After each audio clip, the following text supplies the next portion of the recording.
April 18th, 9:15 a.m. District Court. Defendant Lobby Number 3.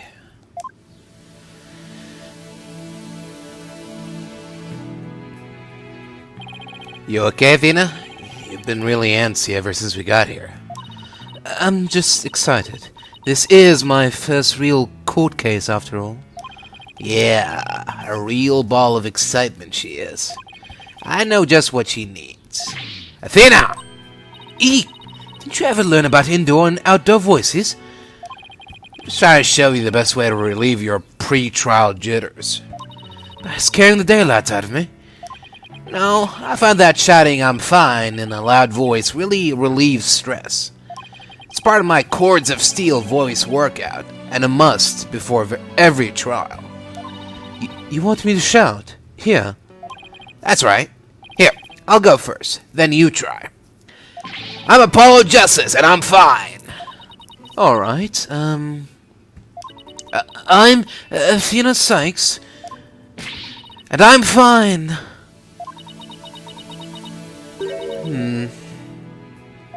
I think that actually worked. I thought it might help. Always works for me. An old friend of mine from junior high and I say it all the time. I see. A proven remedy to calm the soul. I like it. Hey, how about we finish off with a race around the courthouse? The point is to relieve stress, not get totally exhausted.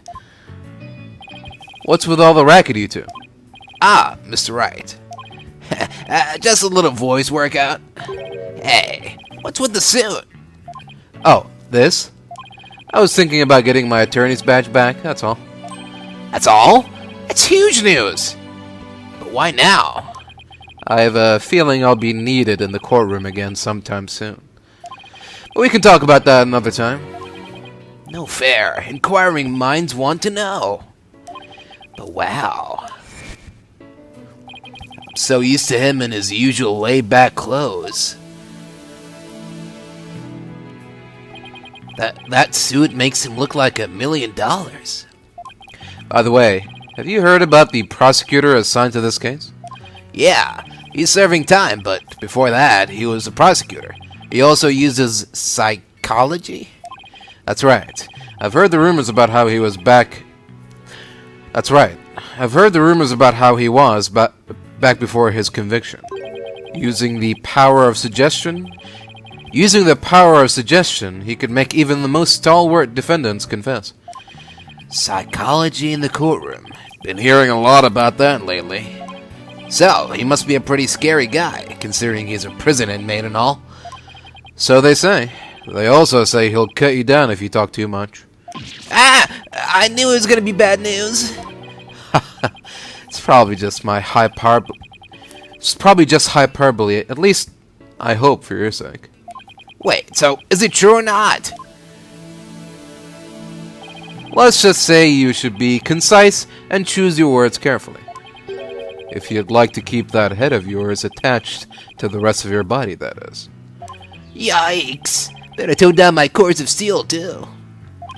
So, are you all ready? It might be a good idea to check the court record again before stepping into the ring. Right, Mr. Wright. But I'm fine! I'll be watching from the gallery. Good luck. What do we got? We got... sole document showing what Tenma looks like. It seems those who foolishly choose to depict the demon are cursed. Okay, got it. A Tenma wording charm that Jinxie gave me when I set out for the scene of the crime. Nine-Tails flower, found only in Nine-Tails Vale. It boosts Jinxie's courage because it was her mother's favorite. A special edition paper with a photo of Tenma soaring through the air. A diagram of the crime scene with a notable air duct. A diagram of the foyer. Did we check if that's blood on the top there? A statue of a demon and a fox. Photo of the crime. There are bloody footprints, black feathers. The mask of the amazing Nine-Tails, washed up by the riverside. Might have been the crime scene. White hair inside. Photo of the hero who sparked the monster craze and saved Ninetales Vale from becoming a ghost town. Jinxie's statement. Right, she says that the monster Tenma was he was heading for the foyer, carrying a staff-like implement that jingled. She couldn't call for help because there was no one else in the hall, which goes against what Finch and LaBelle have said to us.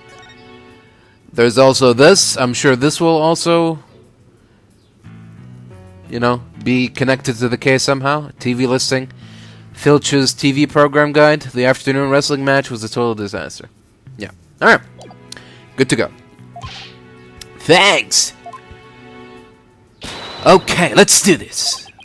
The odds of pulling this off are ridiculously low, but that's nothing new. Believe in our client. Seek the truth. That's all we can do. Hang in there, Mayor Tenma. Here comes justice.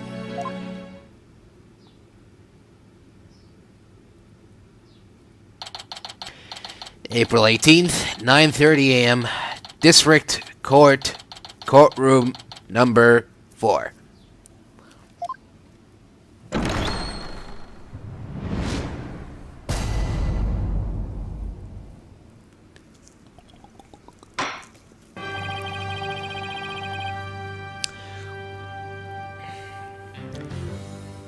Court is now in session for the trial of Damien Tenma. Apollo Justice, defense team leader, is ready, Your Honor. I'd know that big booming voice anywhere. As chipper as ever, eh, Mr. Justice? But who is the young lady next to you? I'm Phineas Sykes, Mr. Justice's junior partner and fresh out of law school. Well now, full of beans too, eh? Excellent. Makes an old man feel young again. Now for the prosecution. It appears the prosecution is not ready yet. Never fear, for I shall explain. It's just a minor procedural complication, Your Honor. The prosecutor for this case is being escorted from prison as we speak. Prison? Oh, yes, of course. I almost forgot that he's currently serving time.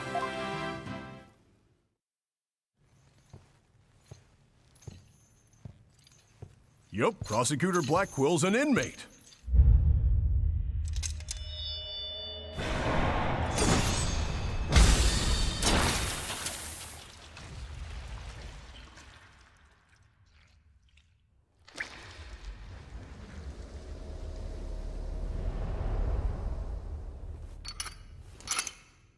But even a convicted murderer still got a job to do and duties to perform.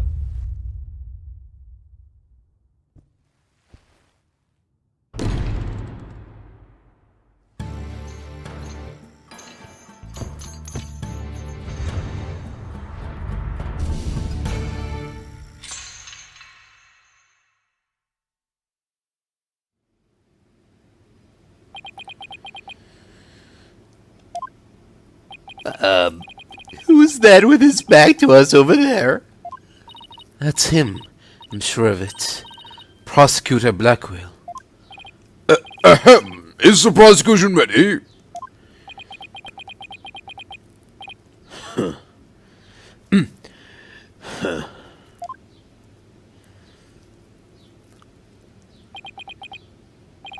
Enough jabbering. Get on with it already. Ah, of course! Forgive me! Why are the people related to this case so scary?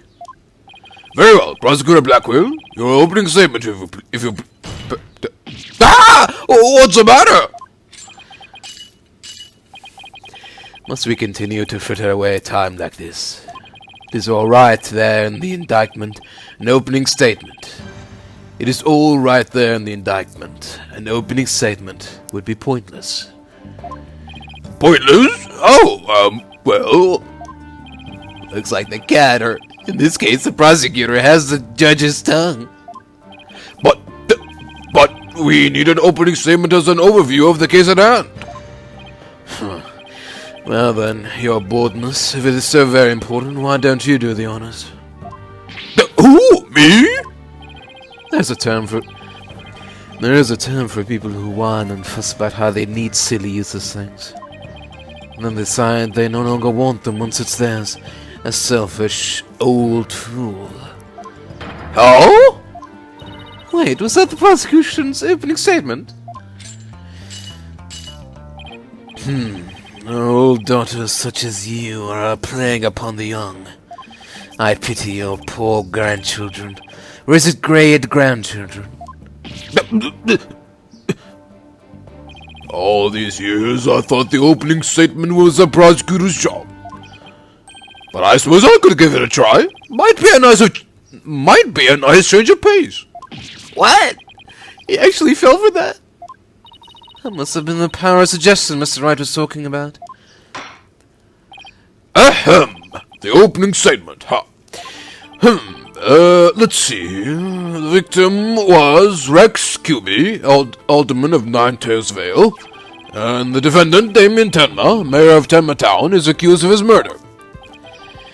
And why, pray tell, was the mayor arrested? His friends were on the murder weapon. Plus, he had a motive, the elimination of the biggest roadblock to the municipal merger. The caretaker and the secretary, other potential suspects, both have alibis.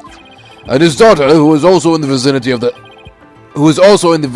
the time of the incident, has no motive. So, in a nutshell? I'd have to say the charges against the defendant are incontrovertible. Bravo, your boldness. Your years of experience shine bright like your head. Ho ho ho! Flattery will get you everywhere! He's playing Simon Says with the judge. Moving right along now, let's hear from our first witness for today, Detective Fulbright. Witness, please state your name and occupation. I am the detective assigned to this case, Bobby Fulbright. Oh, and I'll also be keeping tabs on old Blackquill here. I also heard you would provide protection if it ever came to that. It would seem that I have been sorely underestimated. Wait, who's protecting who from what? Still, I truly believe anyone can turn their life around, even old Blackquill here. Oh! Fulbright, save your platitudes for funerals. Get on with your statement. That's the spirit. Justice must be swift and true.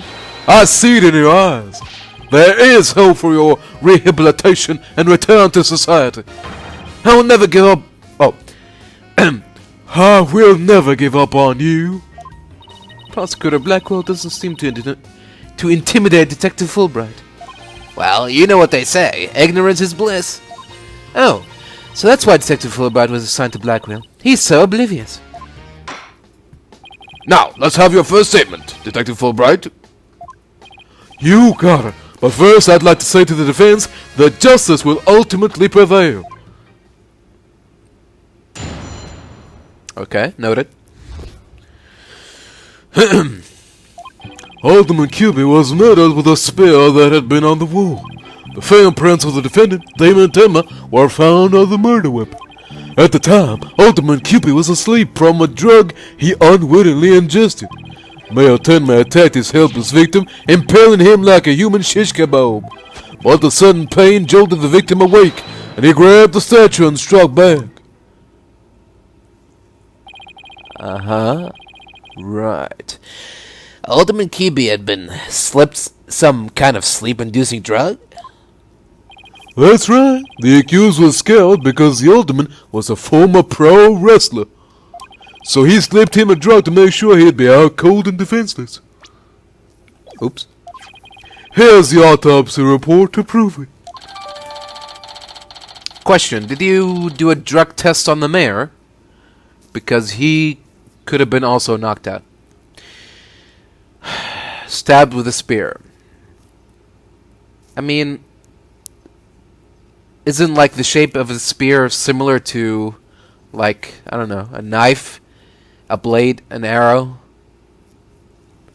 I don't know much about blades, but How do you know for sure that it was a spear and not a knife, you know, an arrow? Maybe it was a spear gun. Anyways. And the victim managed to attack his attacker despite being impaled by a spear? That sounds almost superhuman. Is it even possible? Well, he was a former pro wrestler after all. That spear was probably nothing more than a mosquito bite to him. Objection! Not so fast. Don't try to brush it all off by saying the Ultimate had been a pro wrestler. Do you really expect us to believe he could fight back after being skewered by a spear? Never heard of the incredible feats of which man is capable of in a pinch, have you? Like the samurai of yore, wrestlers can battle through intense pain. It sharpens their senses. I used to talk about it with a former wrestler I met in the clink. I don't know. It still sounds a little far-fetched. Does it now? Then perhaps we should test the theory on you with the edge of my blade. I didn't sign up for this.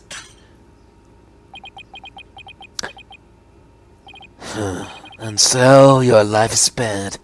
For now. Please let those shackles be made of titanium. I don't want to die. My investigations are as thorough as they are foolproof, or my name isn't Fulbright. I vow to resign immediately if I ever make a false arrest. The accused prints were on the weapon, and he's the one person without an alibi. Quite decisive evidence. Wouldn't you agree, Your Boldness? The defendant is sounding guiltier by the minute.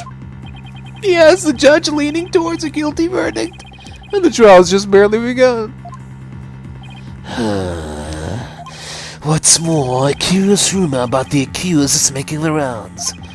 They say he seeks a merger for the purpose of freeing Tenma from his imprisonment.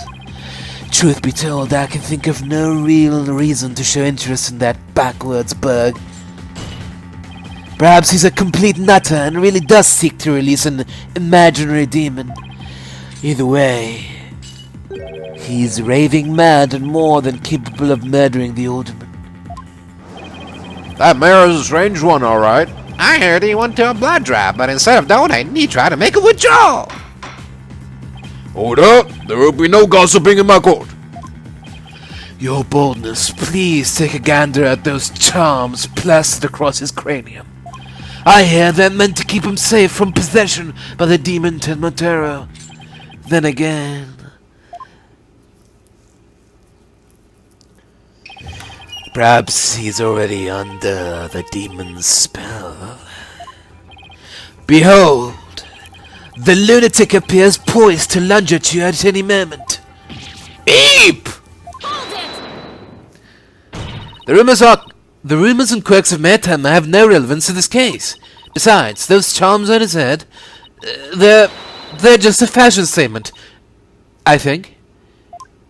Come to think of it, such things don't seem relevant to the case, do they?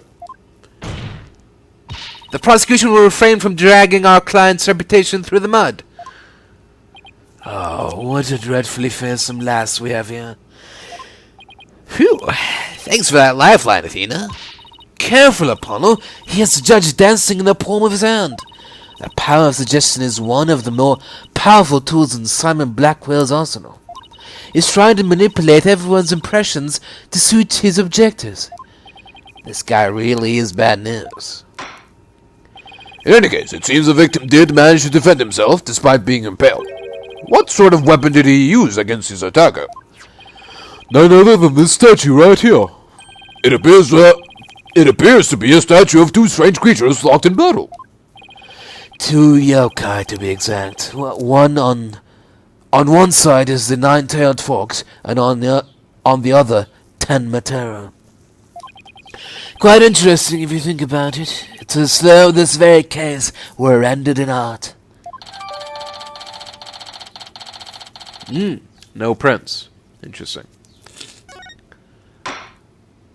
Mr. Justice, you may proceed with your cross-examination.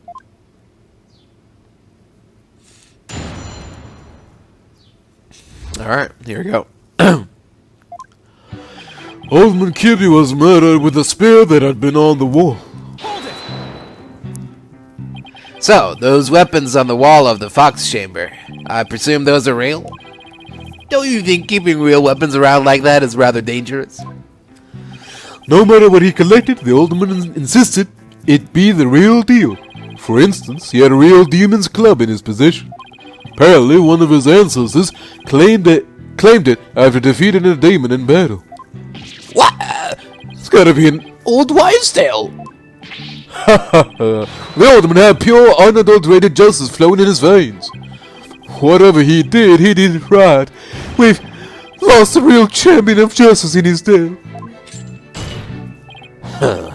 Nothing but claptrap and balderdash if you ask me. Now stop your bleating and tell us about the weapon. Your wish is my command. The fingerprints of the defendant, Damien Tenma, were found on the murder weapon. It doesn't make sense if you think about it. Prints could be easily wiped off. You do have a point there. I'd venture to say he did not wipe off the prints because he could not. What do you mean? Looks like he wants you to figure it out. Well, don't just stand there, show him his boss. I'm totally lost, so why don't you just tell me the answer already? I don't think he saw that plea for help. You feeling alright, kid? Running a fever, perhaps? I wish trials came with a reset button. Well, the specifics may yet come to light. Please proceed, Detective Fulbright. Huh, interesting. What was the question there? Why couldn't he have... Oh. He did not wipe off the prints because he could, because he was impaled with a spear, and the mayor got knocked out by the statue, getting hit by the statue.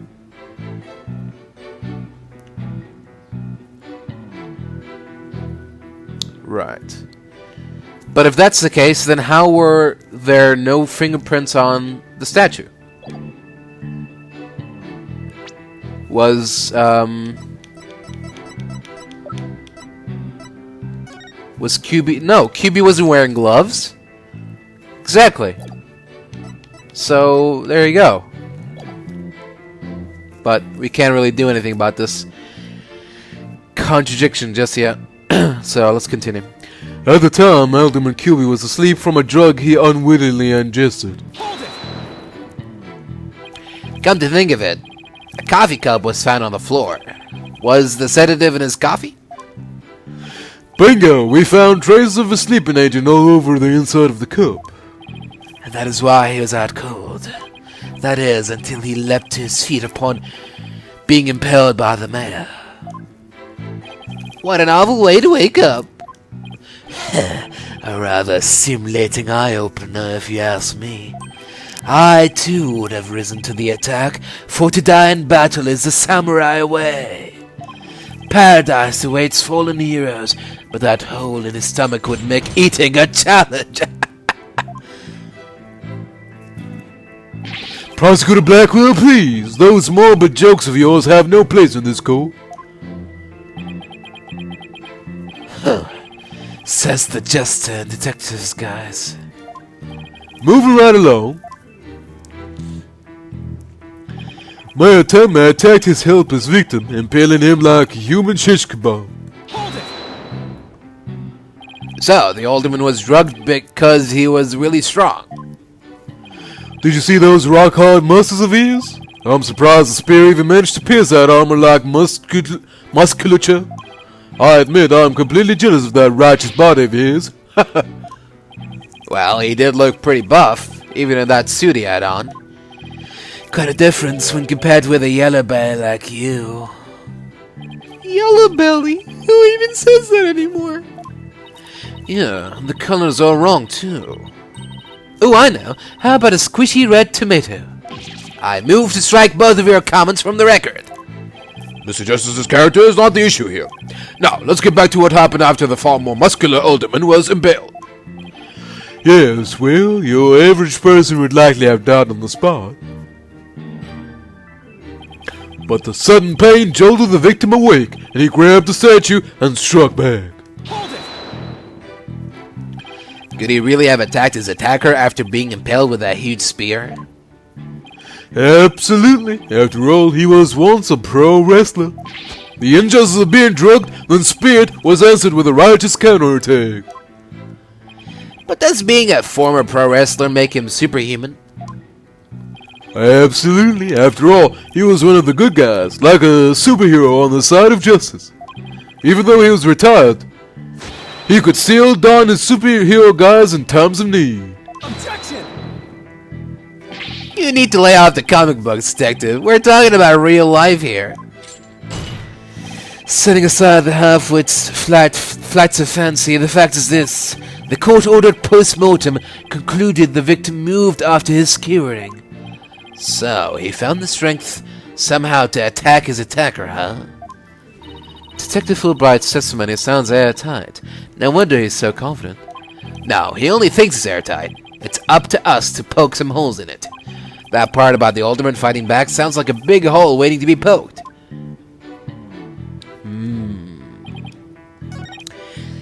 Interesting. Okay, well, they gave us a hint here. It's this statement that we need to present something to.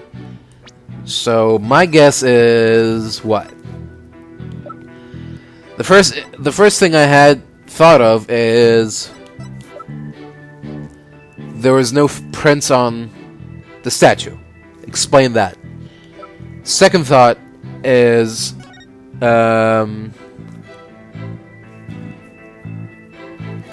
well, I was gonna say the second thought is the statue is far away from where QB was laying, but I mean that's not that strong of a contradiction. The third thing is I was gonna say something. Oh, the third thing obviously is how do you explain the feathers, the marks, the bird, marks, the bloody footprints and black. So it's either the crime photo or the fact that there's no print on the statue. I'm gonna try the statue first. Objection! I'm gonna go with my first instinct. Did the alderman really strike the mayor? What? Are you questioning my sense of justice? Your so-called justice needs to find itself a pair of legs to stand on. You claim the alderman struck back after the mayor put a spear through him. But the statue he supposedly used to defend himself creates a major hole in your theory. It would appear that the defense has a counter-argument. Very well, let's hear what the defense thinks is odd about the detective's statue theory.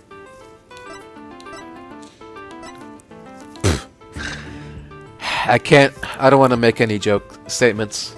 So, there are no fingerprints on this supposedly crucial piece of evidence. And if you look at the crime scene photo, you'll notice that the alderman isn't wearing gloves. Yes, I believe he's quite gloveless indeed. If he touched the statue with his bare hands, he should have left some fingerprints. Detective Fulbright, you did take that into account during your investigation, didn't you? Oh, this can't be happening. Did I arrest the wrong man? Is that easy, huh? You did it, Apollo. You knocked Detective Fulbright off his high horse. Well, it's just 1 point in our favor. Who do you suppose clubbed the mayor if it wasn't the alderman? Well, if it wasn't the alderman, that means someone else must have clubbed the mayor. You mean there was a third party there in the Fox chamber? Exactly, and this could be the big break we've been looking for. There does seem to be a hole in the prosecution's argument. Prosecutor Blackquill, would you care to respond to the defense's assertion? Is he gonna try to point out the bird thing? Is he gonna try to prove that it was Tenma? Can we just cut to the chase? We already know that it was LaBelle. There's no one else who it could be. Alright, let's see what this goes. The least you could do is look at me while being dismissive. Your mind is as dull as an unhoned blade, Justice Dono. Justice Dono? He's been watching too many samurai flicks. It will take far more than that to cut down Simon Blackquill. A whelp such as you has no help against my superior swordsmanship. This is a trial, not a sword fight, Prosecutor Blackquill. There is a perfectly good explanation for the lack of prints on the statue. You might recall that blood-stained cloth found at the scene of the crime. Well, it just so happens that the blood was the mayor's. So, what are you getting at? Hone your mind, boy. Why was there blood on the cloth? Solve that riddle and you shall see that the hole you thought you found is but an illusion. Now let's see. How was that cloth used? Was it used...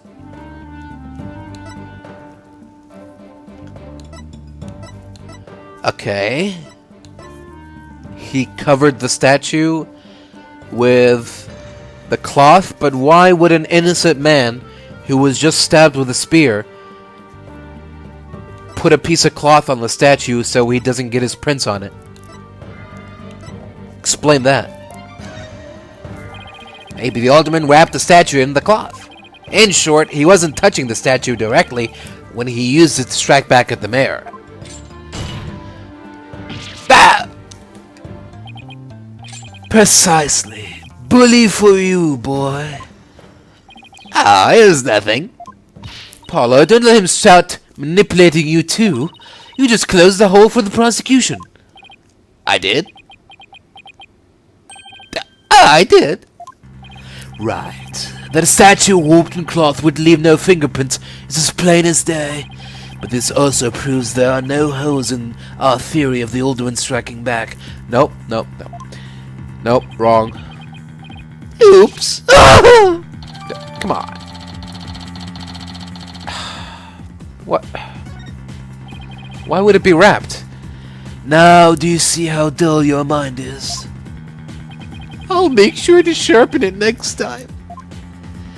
A particularly frightening inmate once told me that. He always tenderly honed his blades before he went to work, like the samurai of yore. Samurai? Sounds more like a homicidal maniac to me. Actually, he was working in the prison kitchen at the time. Wait, so the inmate was a murdering samurai prison chef? It would seem that the victim and his killer were the only ones there after all. Case closed. I was kinda touched that hole. Now what? Paulo, I just thought of something. If they didn't find anyone's fingerprints on the statue, who's to say someone other than the alderman didn't hit the mayor with it? Why didn't I think of that? Anybody could have not left prints on it. Then who, pray tell, struck the mayor with the statue? Please, illuminate us with your wisdom, young lady. There's only one answer. The real killer. Prove the existence of this real killer, then. What evidence have you?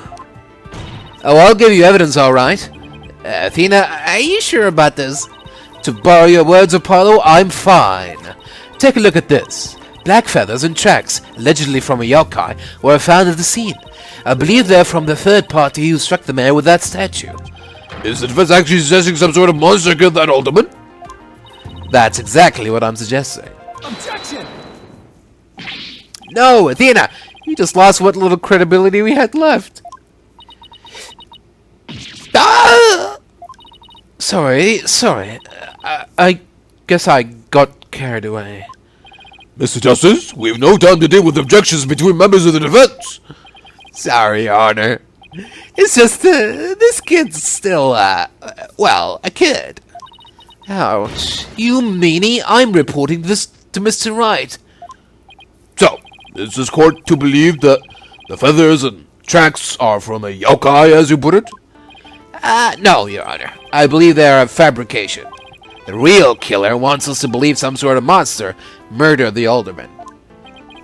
Interesting. And why do you suppose the killer would do that?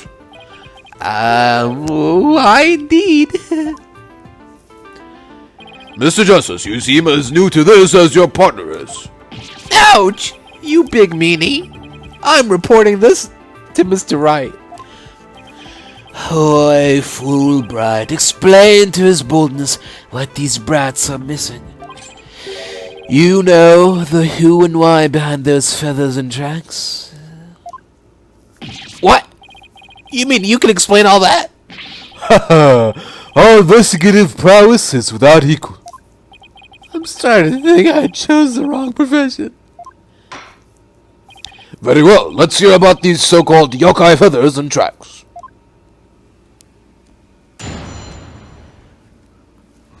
Interesting. A proper explanation, huh? Alright, let's hear it.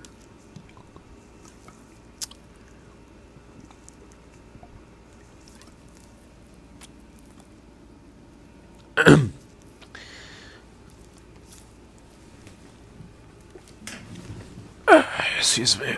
Oh, okay. Here we go. This entire case centers on one man's attempt to crush opposition to the municipal merger. Mayor Tenma panicked when the amazing Nine Tails helped embolden the protesters, so he stoked the villagers' fears by fabricating a monster. Strange feathers and tracks he planted made it look like a yokai was the killer. Oh, right. Those feathers and tracks stoke the villagers' fears. Absolutely. He knew exactly how to prey on their superstitious minds.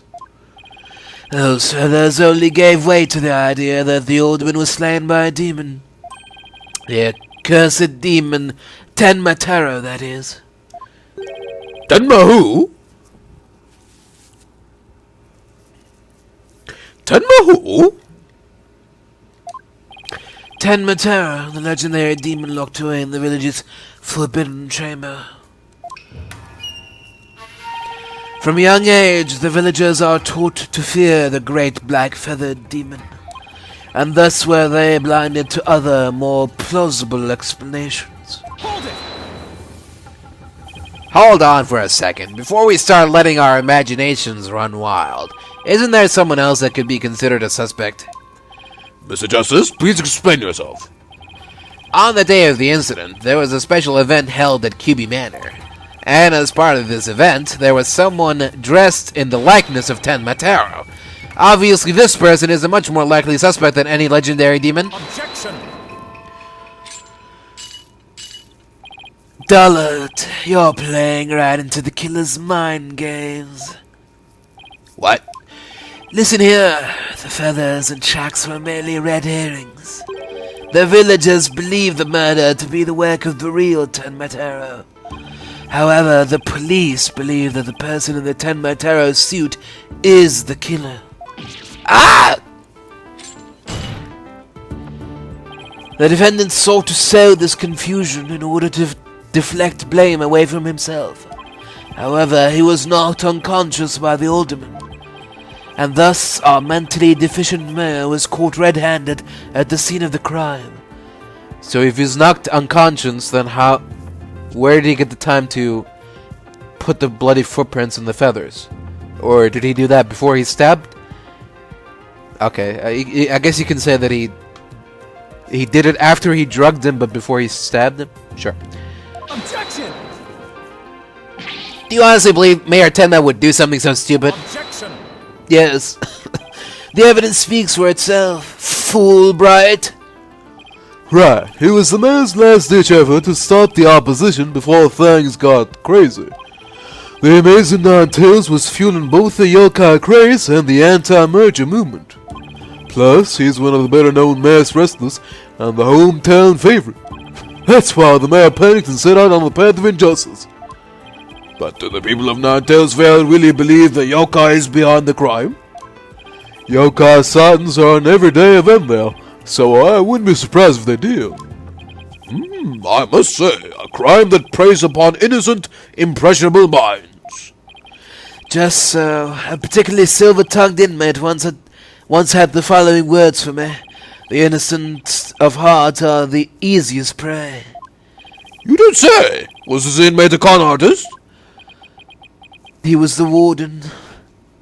No, he was framed for the murder of his beloved. I actually felt sorry for the poor chap.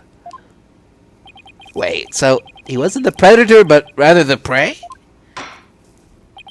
Yes, well, now then, the defense may proceed with their cross-examination. Right. Cross-examine what exactly? This entire case centers on one man's attempt to quash opposition of the municipal merger. Dr. Fulbright, is the anti-merger movement really that strong? Oh, absolutely. They parade around in yokai costumes shouting, "Bad with Mayor Tenma." And just the other day, they stormed Tenma City Hall, claiming it was a den of vipers. Before the accused showed his face, the angry mob scattered like leaves upon an autumn wind. For you see, lowly yokai are no match for Tenma Taro, the dark lord of their kind. Wait, are the villagers scared of Mayor Tenma or Tenma Taro? I'm confused. I think he means Mayor Tenma. It's easy to get the wrong impression about the guy. Detective Fulbright, why do you suppose the defendant would commit such an act? Mayor Tenma panicked when the amazing Nine Tails helped embolden the protesters. The amazing Nine Tails. No one knows his true identity, right? That's right. And he was a lone wolf. Or, in other words, he didn't belong to our wrestling federation. He appeared like a shooting star, defeating one Tenma Town wrestler after another. And before anyone knew it, he was champion. Like the samurai of yore, surrounded thick with enemies, he cut them down one by one. It was a complete and utter loss of face for Tenma Town Pro Wrestling. He was amazing. If ever there was a real superhero, it would be him. I dream of becoming a true champion of justice like him someday. I bet Detective Fulbright would be a great pro wrestler. He could even team up with Prosecutor Blackquill. A police detective and a prisoner in chains? You know, I think people would actually pay to see that. I know I would. Haha, so you do understand the greatness that is the amazing Nine Tails. I see you more of a manager. So he stoked the villagers' fears by fabricating a monster. Did the murder and yokai evidence really stoke the villagers' fears? Absolutely. It had an immediate effect. The presumed return of the dream Tenma Taro has them shaking in their boots. Oh my, is it really that bad? That superstitious lord. It's as if Jack the Ripper had been set loose in their village. The mere thought of that demon lurking about is enough to spark a mass exodus. I see. That's a very persuasive argument.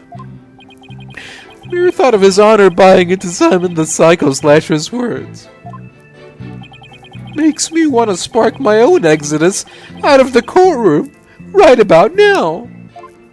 So you see, there can be only one reason why anyone would plant those feathers and tracks. The strange feathers on tracks he planted made it look like a yokai was the killer. But it doesn't add up. If what you say is true, why top it off with murder? What do you mean? You claim that our client planted the yokai evidence to stoke the villagers' fears. If so, then why not stop there? Why murder Alderman QB? Excellent point. It is, isn't it? So, Your Honor agrees there was no reason for the murder, correct? Objection! Perhaps the killing was on the spur of the moment. You're saying it wasn't premeditated? From the outset, I had no intention of paying heed to any of your babble. However, the fact is, the mayor made a startling discovery. A startling discovery? Why don't I like the sound of that? Alderman QB's secret identity. Apollo? I think Prosecutor Blackquill has figured out the Alderman's secret identity. But even if he has, why would it be a motive for the mayor to commit murder? This is not good. This patch of fur was discovered at the crime scene. It's from the mask worn by the amazing Nine Tails. Therefore, we can conclude that this mask was at the crime scene. Oh my, but why would it have been there? The victim was a former pro wrestler and a member of the anti-merger movement. Need I say more? Well, could it really be?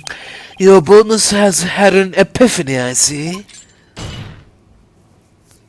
Our victim, Rex QB, was the amazing Nine Tails, and the mayor's discovery of this fact was his motive for murder. No!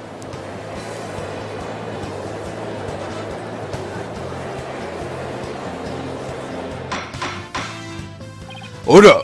Order! What a shocking development! A motive clearer than crystal clear! What do we do now, Apollo? I didn't think they'd tie the Alderman's secret identity to the mayor's motive for murder. At last, we've reached my real point. Why did the Alderman have to forge a secret identity? Does it not pique your interest, your boldness? I admit it does. It is odd that he had to create this other persona, just to secretly participate in the anti-merger movement. Very astute of you, your boldness. Right, now take a look at this. Blackmail letter. If you value your dearest life, you will merge Ninetales Vale with Tenma Town. Do not tell it. No, it's too late. This blackmail letter was found in Alderman QB's pocket. What? At present, the Alderman's wife is in the hospital, and that letter is clear evidence. The mayor was blackmailing him by threatening her life. Wait, didn't the blackmail letter sent to Mayor Tenma go missing? Right after the Alderman's murder? You think maybe the killer took the letter from the mayor after the murder? And planted it into the Alderman's pocket? It's possible, but we don't have any proof that that's what happened. Talk about beating up the creek without a paddle. Maybe he was blackmailing them both to kill each other, and the first one that kills the other. Job done. Take the letter out. Yeah. Knock him out with gas from the air duct. Victimless crime. Well, no. It's the other way around. It's...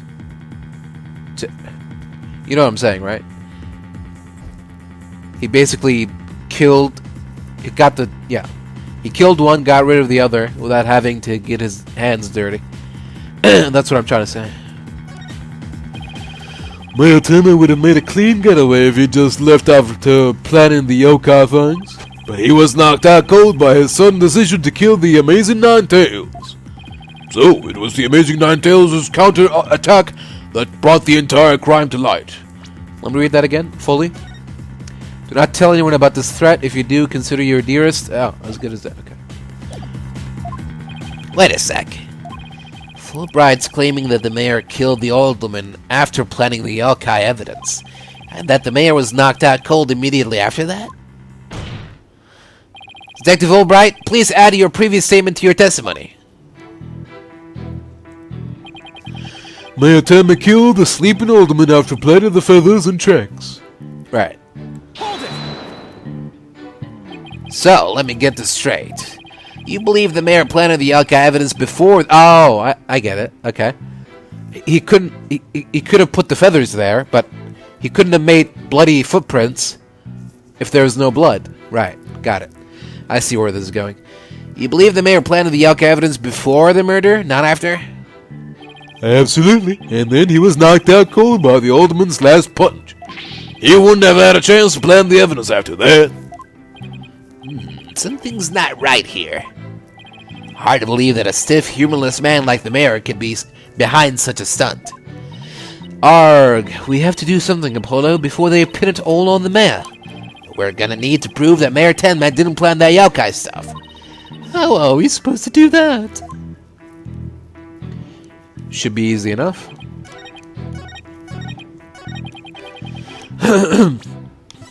Crime photo?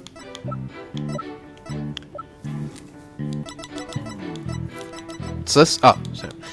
Objection! Detective Fulbright, your sense of justice is anything but fair. What's this? You dare question my justice again? Yes, and I'm gonna prove it to you. Take a look at this photo. This is the crime scene photo? And just what does this prove? It proves when the feathers and tracks were planted. But I already told you they were planted before the murder. The defendant planted the yokai evidence, then was knocked out while killing his victim.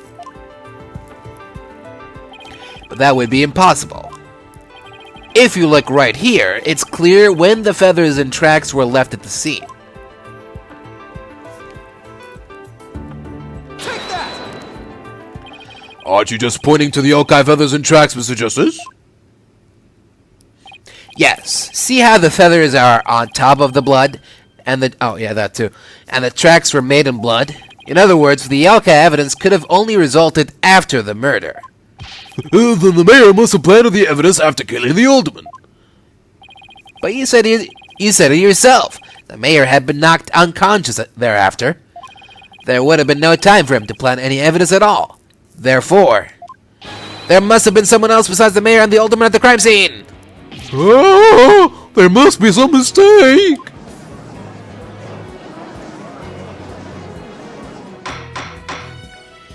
Hold up! Hold up! Where's your evidence? You can't possibly have any, can you? Evidence? Oh, I have evidence. In fact, I have an eyewitness's testimony for you. You do? But how? Oh. Was my violent sense of justice really just half-baked? He's taking this really hard. Mr. Justice, what is this testimony regarding a third party that you claim to have? I have it right here, Your Honor. It's the sworn testimony of Mr. Tenma's daughter. The witness, Jinxie Tenma, saw a yokai in the hallway after stumbling upon the scene. It was the demon Tenma Terra. He is the source of those feathers and tracks.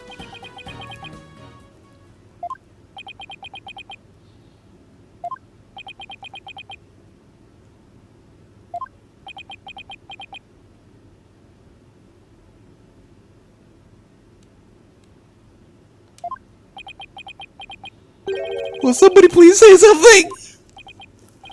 The defense will explain to the court exactly what he means. You dare to mock this court and justice itself? You're unfit to bear your name, boy. Your boldness.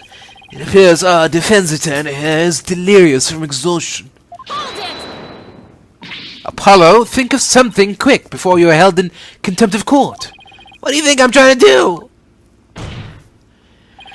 Before you decide whether I should step down, please, hear me out. Very well, Mr. Justice, I'm all ears. But you had better explain yourself well. What was this yokai you were talking about? It's all in this statement here. Jinxie Tenma asserts that she saw Tenma Taro. After she discovered the crime scene and called the police, she came around a corner in the hall. It was around here that she saw Tenma Taro fleeing toward the foyer. The defense asserts that whoever was impersonating this monster is the one who left those feathers and tracks behind intentionally or otherwise. What? How incredibly unjust! Why haven't I heard about this before? The defense just proved there was someone else. Sir, the mayor isn't the killer. Was it all zero? Prosecutors of convicted. Apollo, the momentum has shifted in our favor. Good. Now let's keep it that way. Objection! Oh.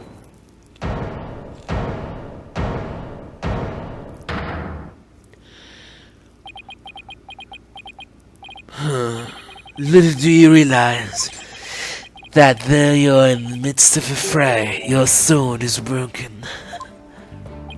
My sword? I didn't know I had one to break. Are you implying there's a problem with my claim? Consider this, if that yokai impersonator had indeed fled toward the foyer, that fool and that fop would have seen him. Yeah, they're lying. Next. Fool and fop? Oh, you mean Filch and LaBelle? Now that you mention it. Both Phineas Filch and Florence LaBelle were in the foyer at the time, but they haven't stated that they saw a yokai, have they? Did you ever consider that yokai was but a figment of a scared little girl's imagination? Or why didn't those two see the Tenma impersonator pass by? They're lying. Next. Why don't we ask them ourselves? I was just about to say that myself. No, really, I was. The defense would like to call Mr. Phineas Filch, caretaker of QB Manor, to the stand. I just know he must have seen something. I suppose we can't ignore the fact that the little girl believes she saw a monster. I trust you have no objections to Mr. Justice's request, Prosecutor Blackquill. I understand that Mr. Filch is enjoying a nap out in the lobby. I knew that Tanuki was a rare find, but when we captured him, I didn't think he'd end up a witness. Do with him as you will. Did he just say captured? No, wait. I don't want to know. Very well then, bailiff, please go wake Mr. Filch and escort him to the witness stand. Oh boy. Will the witness state his name and occupation, please?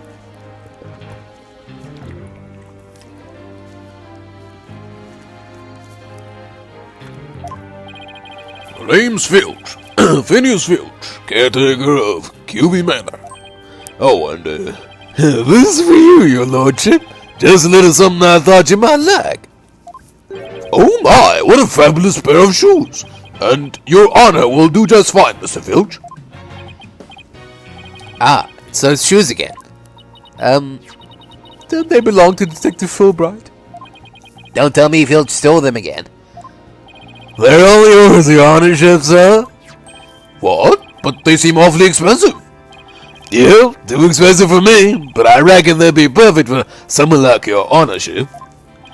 It's a kind gesture, but legal ethics dictate I can't accept such gifts. Oh, ethics, smithics. Just take them if you want them. Polish them up real nice for you, too. I'm sorry about the shoes, Mr. Filch, but I will accept your testimony. The court would like to hear whether you saw Tenma in the foyer after the murder.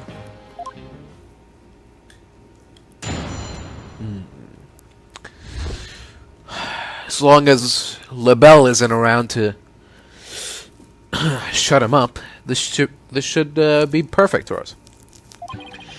At the time of the murder, I was on guard in the foyer, just like Mr. QB asked. I was making sure no one, fair, foul, fishy, or otherwise, could get to our guest. I was still in my office, keeping a good watch on the murder happened after 3 p.m., but I didn't see nothing out of the ordinary, no siree. That yokai you keep jabbering on about was but a phantom of a little girl's dreams. So, you're telling this court you never saw anyone dress up like Tenma?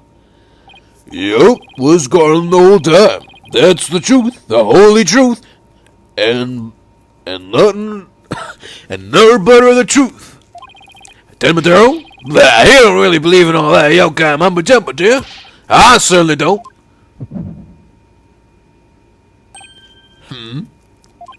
My bracelet. It's something the matter, Apollo. My bracelet keeps squeezing my arm. Really? So you think Mr. Filch has been lying to us? I wouldn't rule it out. Now, if I could just zero in on a tell, some sort of nervous habit. Squeeze! Ah! What the? What's a hog doing in here? Allow me to introduce my trusty cohort, Taka. He seems to have taken quite a liking to the courthouse. Made it his new home, in fact. He doesn't live with you, you know, in jail?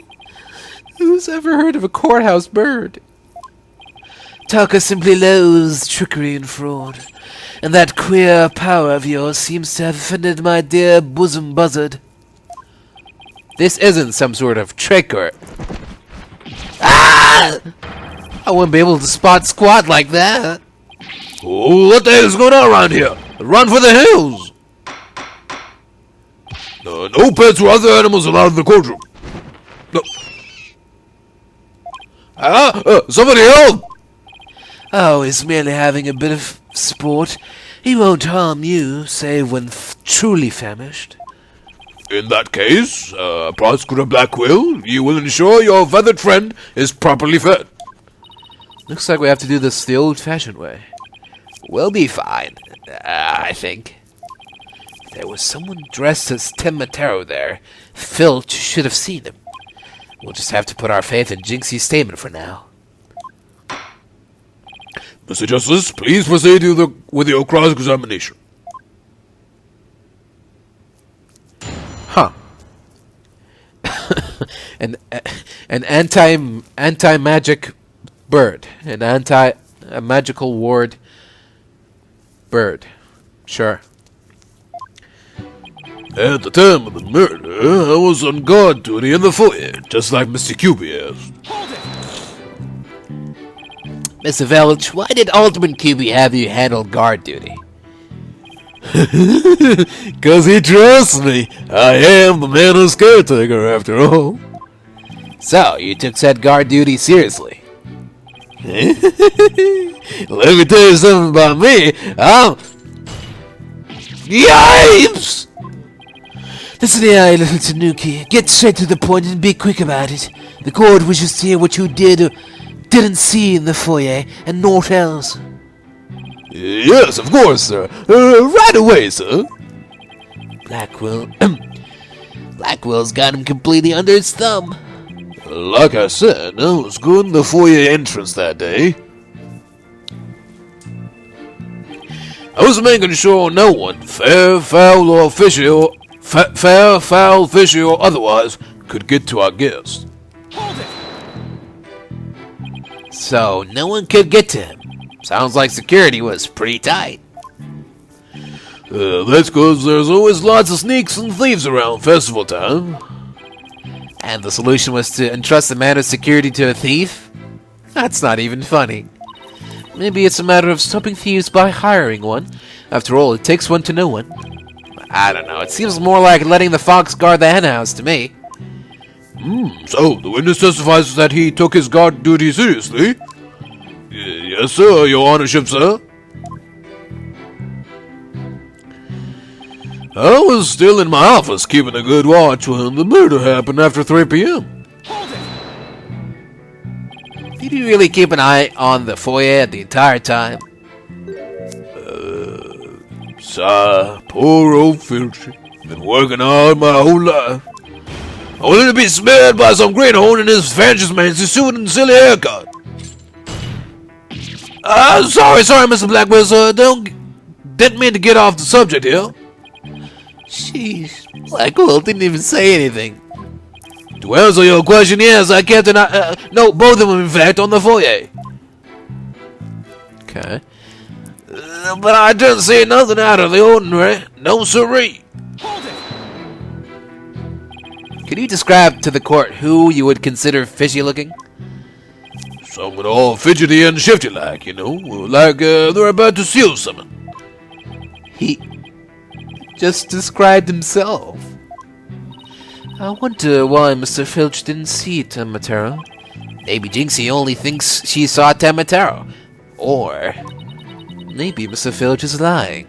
And if he's lying, we might be able to spot a contradiction in his testimony. The time of the murder.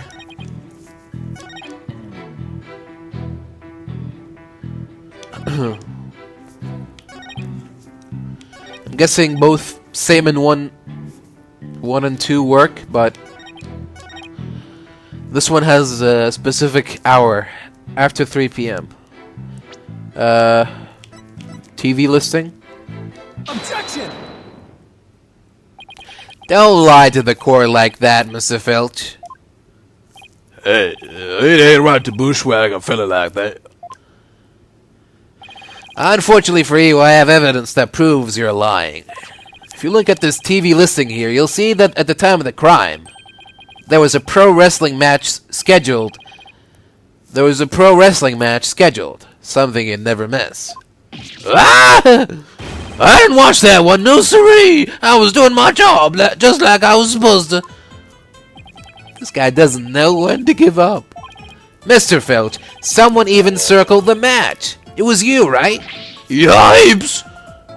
Not only that, he even told me you watched it. You said, and I quote, "It was a complete disaster."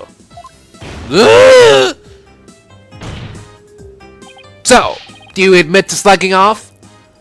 You can't drag me with your Rudy Pool lawyer talk. I'm one of them professional types too. I can do double duty, watching TV and the foyer at the same time. The only thing Filch can claim to be a professional of is professional thief. Mr. Justice, you would have this court believe the witness was slacking off? That's correct. He claims to have been watching TV and the foyer at the same time, but that's nothing but a bald-faced lie. Bald, you say? But I am not the one who's lying. Perhaps you meant the witness, Mr. Justice? And in that case, let's see what evidence you can offer. You claim Mr. Filch is lying about watching TV and the foyer simultaneously. Now prove it.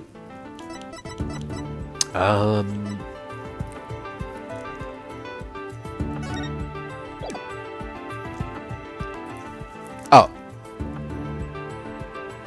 Okay. Yeah, diagram? Sure. Please take a look at the direction the TV is facing in this diagram. Now, unless Mr. Filch has eyes where his right ear should be, I think it would be impossible to watch the foyer entrance and the TV at the same time. Why, yes. Someone watching TV there couldn't possibly see the entrance. Exactly. And that means, Mr. Filch, you were slacking off and were not watching the foyer as you claim. Yipes! The bag's out of the cat. The other way around.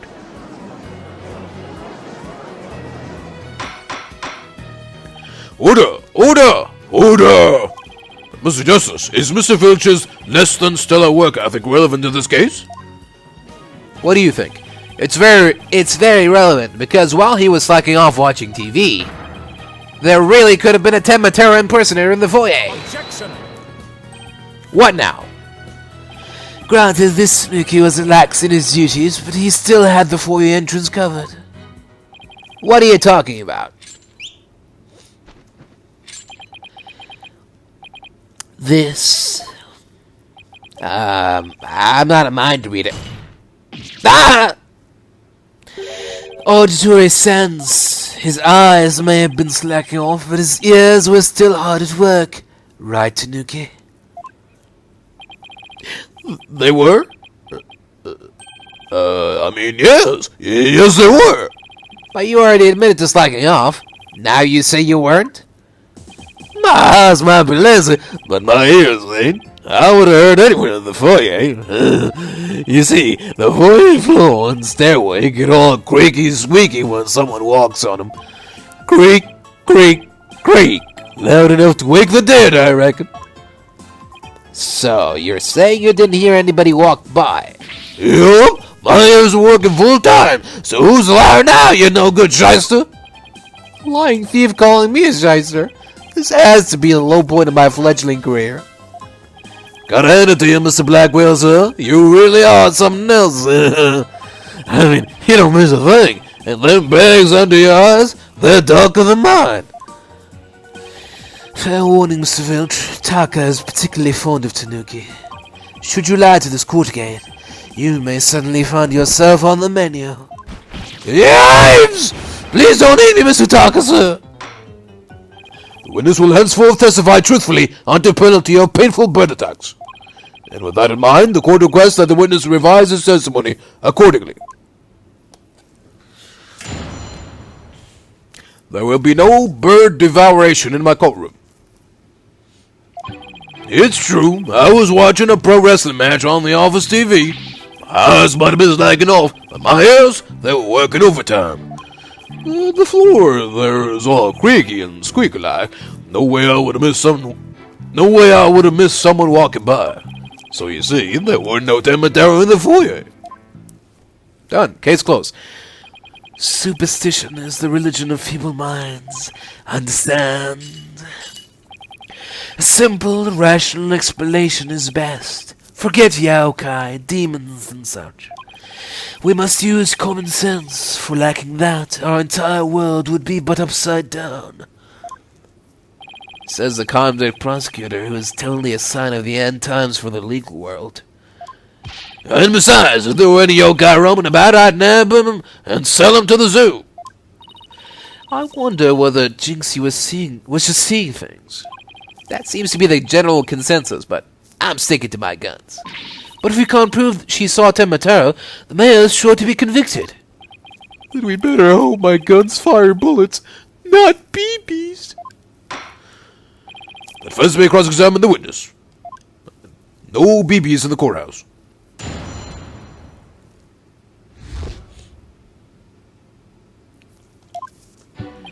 It's true, I was watching a pro wrestling match on the office TV.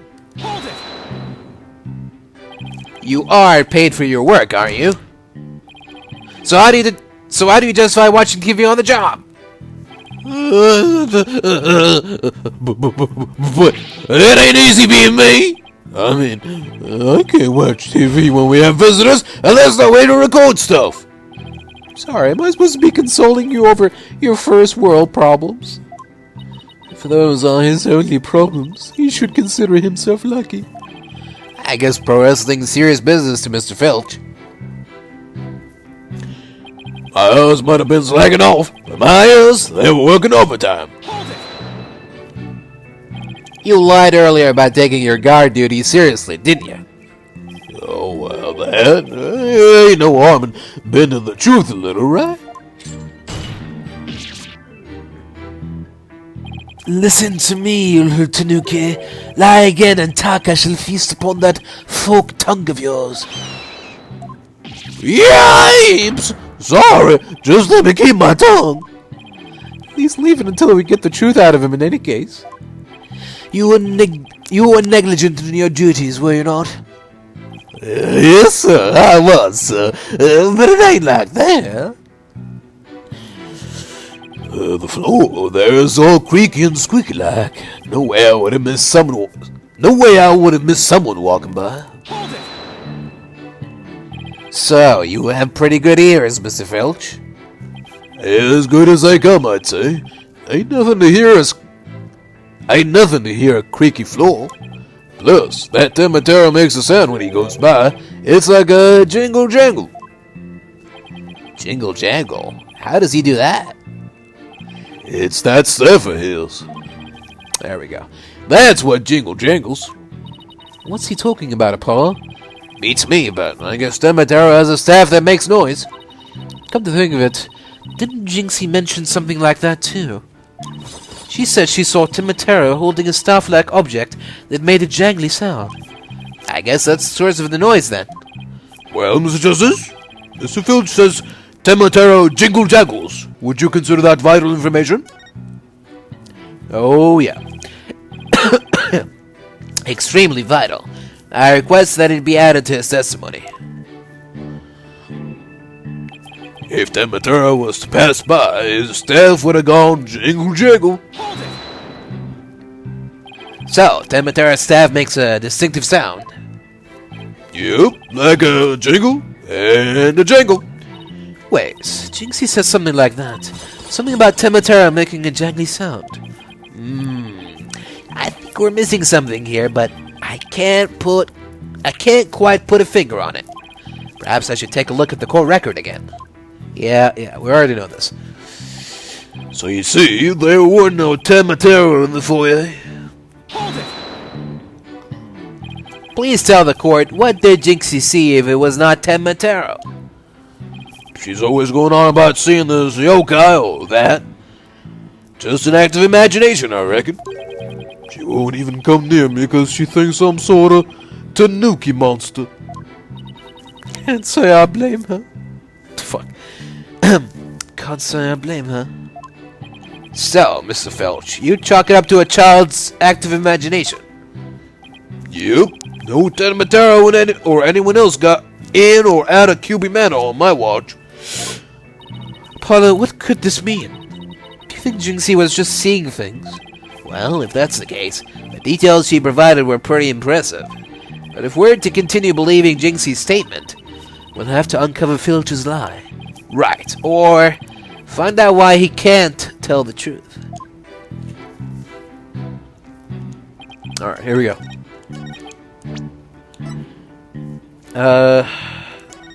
Boom. No staff. Objection! Get fucked. Tenma's staff would make a jangly sound, you say? Well, I'm gonna say that your story doesn't add up. Is there something the defense would like to share with the court? Mr. Filch, you say you didn't see Tenma on the day of the incident. Why then did you assume just now that Tenma would be holding a staff? Oh? You see, the Tenma Jinxie saw held a staff in his hands, and she described its sound just like you did, as a kind of jangly sound. Yes, I was holding a staff. What's your point? Objection! The point is that Tenma doesn't use a staff. Not normally. What are you talking about? You see, this is the only known document depicting Tenma. Is there a staff in the picture, Mr. Filch? You're right. There's no staff. Not even a cane or a walking stick. Ah! So, the question is, why does the witness think Tenma uses a staff? I believe the answer will overturn the prosecution's case on the most basic level. Well, now, this is getting interesting. Alright, Mr. Justice, it's time to show the court where you're going with this. Please tell the court why Mr. Filch believes Tenma carries the staff.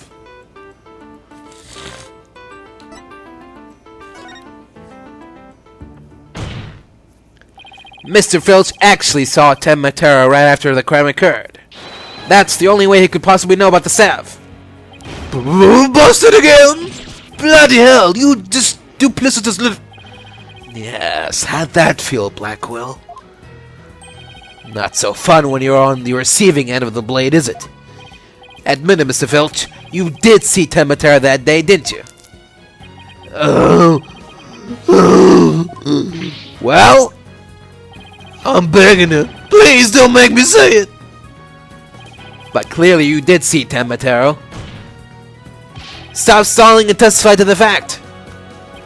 No can do. No way, no how. You ain't got no idea how terrifying he can be. He? Mr. Filch still won't admit to seeing Tenma, even though everyone knows he did. Is he also getting... Did he also get a blackmail letter? The question now is, why? Mr. Filch is scared to death. Is that why he can't admit to the truth? Come to think of it. They say you must not gaze upon Tenma, but in the events that you do look, and then tell anyone what you saw, Tenma will claim your soul. Ah, right. Jinxie wouldn't admit to seeing Tenma after hearing about the village superstitions. She said that if she told anyone that she had seen Tenma, he'd claim her soul. Wait, you think Filch believes that too? So Mr. Big Time City Slicker Lawyer has heard about him? Them old village superstitions? Will the defense please explain what the witness is talking about? The people of Ninetails Vale believe some pretty strange things, and their superstitions may be the reason our witness here can't admit to the truth. The truth that he really did see Tenma. Which is darn straight, that's why. It's all right here. Village superstitions. Do not gaze about Tenma. Do not tell others if you see him. Ignoring the superstitions will cost you your soul. There is, however, one way to save it: your immediate departure from the village. Freeing him will bring ruin upon the village. Ignoring the superstitions will cost you your soul. See? That's why us folk in Ninetails Vale can't talk about seeing Tenma. Interesting. That clears up one mystery. The killer took advantage of the superstitions by wearing a Tenma terror costume. They knew that that way no one could talk about him, so it was as if he never existed. The defense holds that this Tenma terror impersonator is the true killer. What? Objection! Superstitions, you say? What kind of a fool would actually believe such rubbish? Would that using some silly fairy tale could so easily expose the culprit?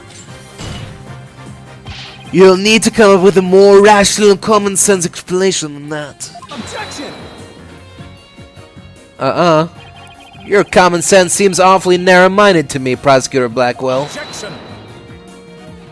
Try living in my world of narrow cells, mortal danger, and dark sleepless nights. There is no lack of superstitions in the kink, but few are those who truly believe in them. Objection! It's your problem, not mine. Well, the village superstitions are real enough to the people of Ninetails Vale.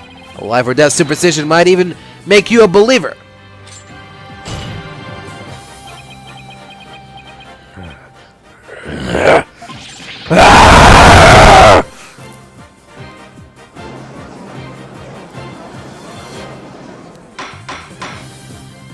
Order! Order, I say! You fool of a Tanuki! 2 times now your lies have cost me. Sorry. I promise not to do it again.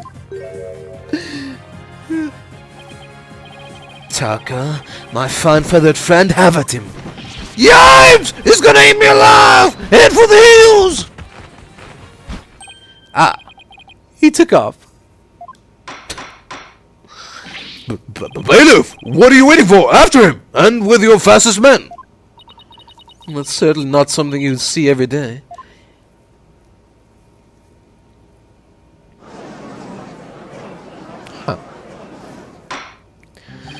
Well, it would seem a new and important fact has come to light. A third party disguised as the yokai Tenma Terror was at the scene. And now we have 2 witnesses who can attest to that fact. Any objections, Prosecutor Blackquill?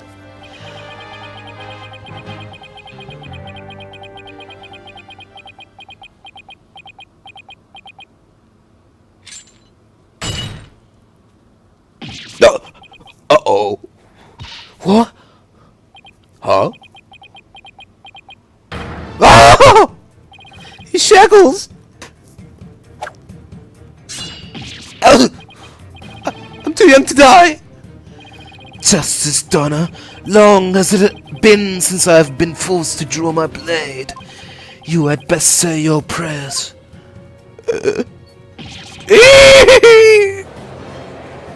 Run for the hills!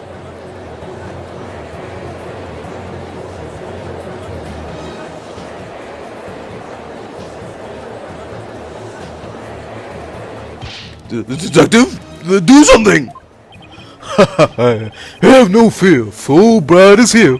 When the going gets tough, the champion of justice gets going. Objection! Get going already before he kills us! Oh, but I stand in awe of Simon Blackquill, for it is his sense of justice that sets him free. Objection! Objection! I object to Detective Fulbright's definition of justice. Silence! Oh.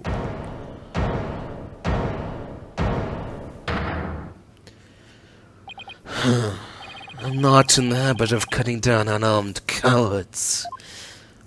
Oh, well, in that case, Prosecutor Blackquill, can I ask you to, you know... I think the judge forgot he's in charge here.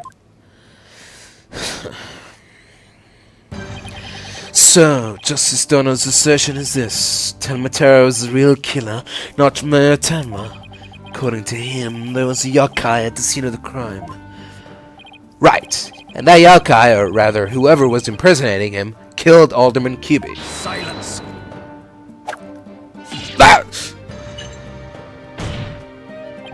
care to explain why Jinxie, being the first to discover the murder, did not see your alleged killer yokai there in the fox chamber?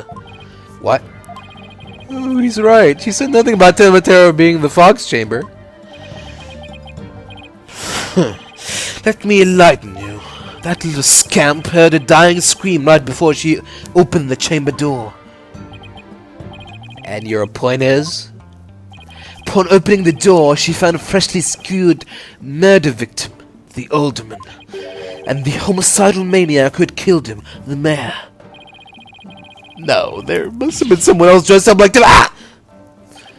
Then warned as that little scamp claimed not to have seen a yokai in the fox chamber. He was hiding. Next. Considering her father is accused of murder, surely she would have mentioned any third party that might have been in the room. I don't understand. Why didn't she see Tenma inside the fox chamber? There is but one way to find out. Ask Jinxie Tenma whether she saw your killer yokai at the scene of the crime. Uh-oh. The final battle draws nigh. Only one of us will leave here alive. Long as my blade thirsted for blood, at long last it shall be sated. Wait, this is still a trial, right? Show me what you're truly capable of. Justice, Dono! Very well then. Both parties no doubt need some time to regroup. So the court will take a 10-minute recess in order to... Ah! 3 minutes. I'm sorry, but a 3-minute recess? Just so. Plenty of time if your destination of intent is the loo. The loo? You mean the bathroom? Jeez. These include enough time to wash our hands. See that you take no more than 3 minutes. All latecomers will be punished. Yes, sir. I hereby declare a 3-minute recess before the battle begins. I declare Prosecutor Blackquill the winner of this round of Simon Says. Doesn't bode well for us if the prosecutor is running the show, does it?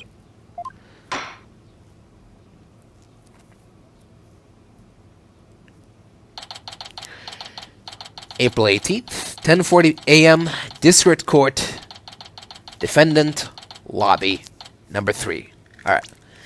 I'm gonna take a quick break and I'll be right back. Alright, here we go. 3-minute recess.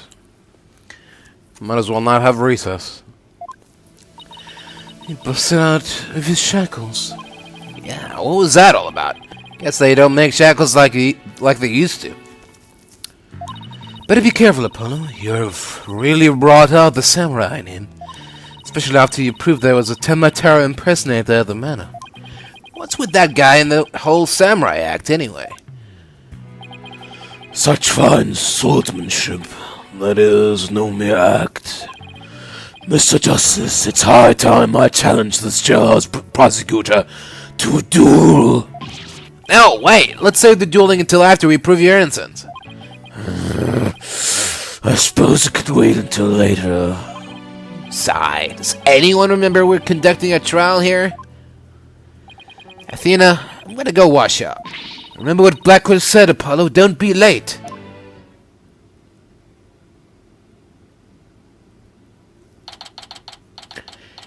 April 18th, 10:43 a.m., District Court, Courtroom, number 4. Now then, I believe our next witness is Miss Jinxie Tenma, a maid at QB Manor. I believe we can proceed now, if the witness is ready, that is. Narihion, Narihion, leader of the 100 demons. He really does exist. Wow, that is one well-polished tray. The witness will show her face while in court, or her testimony will be inadmissible. Eek. What is it, my child? Begone, Narahion, leader of the 100 demons. Ho ho ho, you think I am a yokai? Well, I was once known as a judicial monster of sorts. A beast of the bar, the demon of due process, if you will. Eek, My charm has no effect. The demon of due process. Not sure I can see that one. Now, you little scamp. Yes? I trust you know why you're here. Bags. Bags? Oh, that tricksy Tanuki. Try the noodle stand and go enjoy a big bowl of Tanuki tail noodles while you're at it.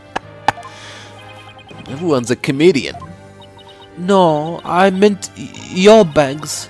The ones under your eyes. You must have trouble sleeping. Here, this charm will keep Azukiari away. Azukiari, the yokai that washes Azuki beans. The only thing needing washing will be your father's neck before I take his head clean off!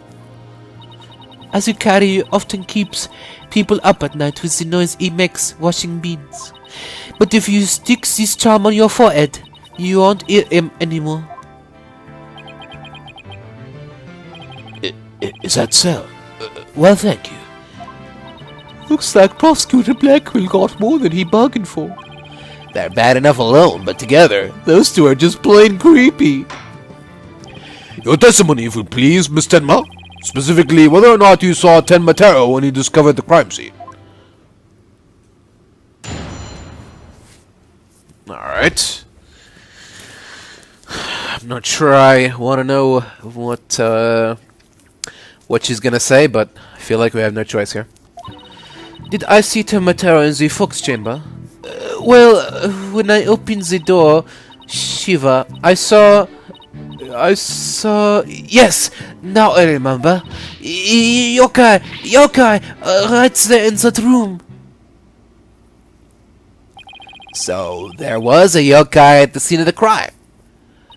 Shiva, lots and lots of them. Wait, more than one yokai? Did Tenmatera happen to be among them? I don't know. I just don't know. All I know is the room was swimming in yokai. Kasha, Nurikabe, Situ Taicho, Eek, they were all there. Well, this is an unexpected turn of events. We've gone from no yokai to a flood of them. This is ludicrous. You would have this court listen to this delusional scamp's testimony. Yeah!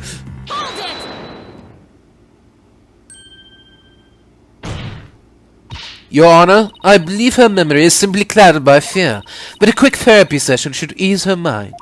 With the court's permission, of course. Oh, what a fabulous idea. Please proceed, Miss Sykes. You sure you know what you're doing, Athena? She's obviously not herself. The trauma of discovering that crime scene and fear of testifying have her dazed and confused. A regular ball of confusion. But my analytical psychology-based approach should be able to help. Any objections, Prosecutor Blackquill? Shall we let Miss Sykes proceed? It makes no difference to me. Do as you will, but I doubt we shall get any viable testimony. She'd be better served by a bearing witness to the sword skills I forged in a distant land. Huh, I'll show you.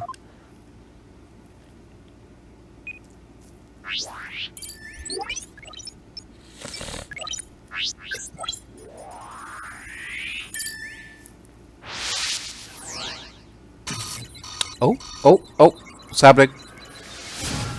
Sadness overload. Did I see Tomataro in the Fox chamber? Well, when I opened the door, Shiva, I saw... Yes, now I remember. Yokai, right there in that room. Found something? Looks like an out-of-control emotion. Athena, what exactly are we looking at here? Oh, it's one of Widget's functions. Right here you can see images and emotions extracted from the witness's voice. Wow, you mean that little thing could do all this? Pretty cool, huh? Here I thought it was just some kid's toy. Unfortunately, all I'm getting is an overflow error right now. see how sad is brightly lit there at the bottom left? She's under an uncontrollable amount of distress, which is masking her other emotions. It seems the sheer terror she experienced has made her a confused mess. So, all those yokai she thinks she saw are a product of rampant emotions? Yes, that's right. Her fear has instilled in her hallucinations and false memories. She's seeing normal everyday objects as monsters in her mind. It's a form of schizophrenic hallucination brought on by emotional trauma.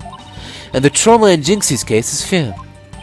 So, she was and still is seeing ordinary objects as yokai. We'll have to find the root cause of her extreme fear before I can treat it. Now, let's see. Apollo, can you point out the yokai on the Wheel of Fire? She seems particularly terrified of that one. Start by pressing probe. Next, point to what's causing Jinxie's out-of-control emotions. Finally, hit probe again to try and get to the heart of the matter. Okay, let's give this a try. Probe. Got it! Jinxie, what's the name for that yokai on a Wheel of Fire? That's a kasha, a yokai that steals the bodies of the recently deceased. I bet it came to steal the aldermans. It's almost creepy how well that fits the actual situation. Exactly. It's a form of hallucination where the patient can't see things for what they are. There must be something at the scene of the crime that she's mistaking for a kasha. Apollo, you need to point out what she thought was a yokai on Wheel of Fire. I think I know the answer now. Jinxie, that wasn't a kasha you saw. Could you have possibly mistaken this for a kasha?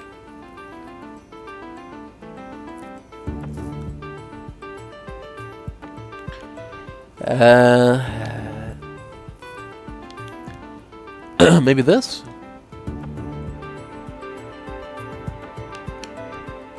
Sure.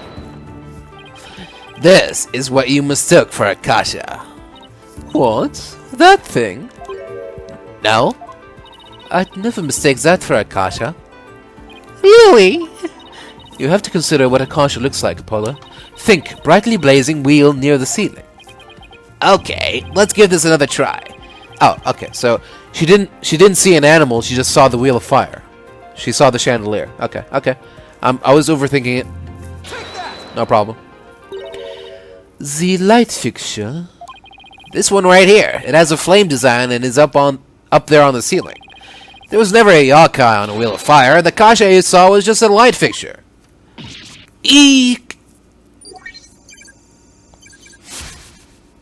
Right. That's one memory back to normal. Nice job. Now that you've got the hang of it, it should be a cinch to point out the rest. Jinxie, what about this white wall-like monster? That's Nurikabe. It's a wall monster that blocks your way or leads you astray. That's no yokai, Jinxie. It's a folding screen. Eek! And this raccoon dog isn't a tanuki monster, it's just a statue of one. Eek! And look, these are just coffee cups. And this right here, it's nothing more than a fox statue. Eek! I don't know what I was thinking.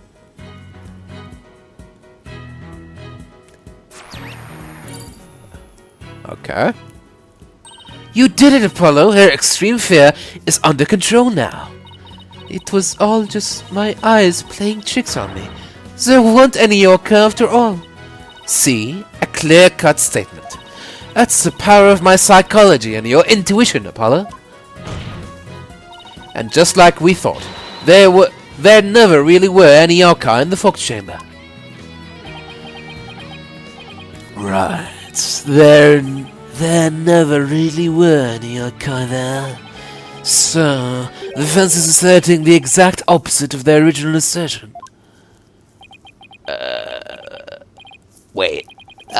Jinxie, what about Tenma? there wasn't anyone there dressed up as Tenma or any other yokai either. I remember it clearly now. You've gotta be joking! There was a fucking big door right there. He could have been hiding behind the couch. He could have been hiding behind the folding screen. He could have been in the air ducts. Order in the court. I think we just dug our own grave. Allow me to push you on in. It's the least I could do. No! Paulo, can I interrupt your freak out for just a minute? I'm still picking up some noise. It's an unexpected emotion. Does that mean Jinxie hasn't remembered everything? Does that mean Jinxie hasn't remembered everything yet? Exactly. We should be able to get something else out of her. I'll enter the new information we have and run an update.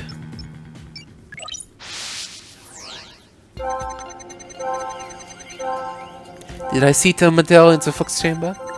I was so scared when I entered the room. My legs gave out and I fell to the floor.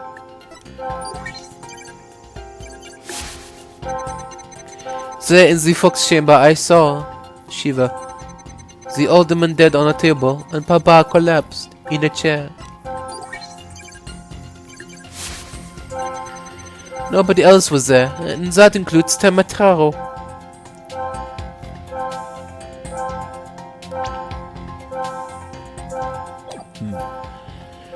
She's sad and surprised at everything.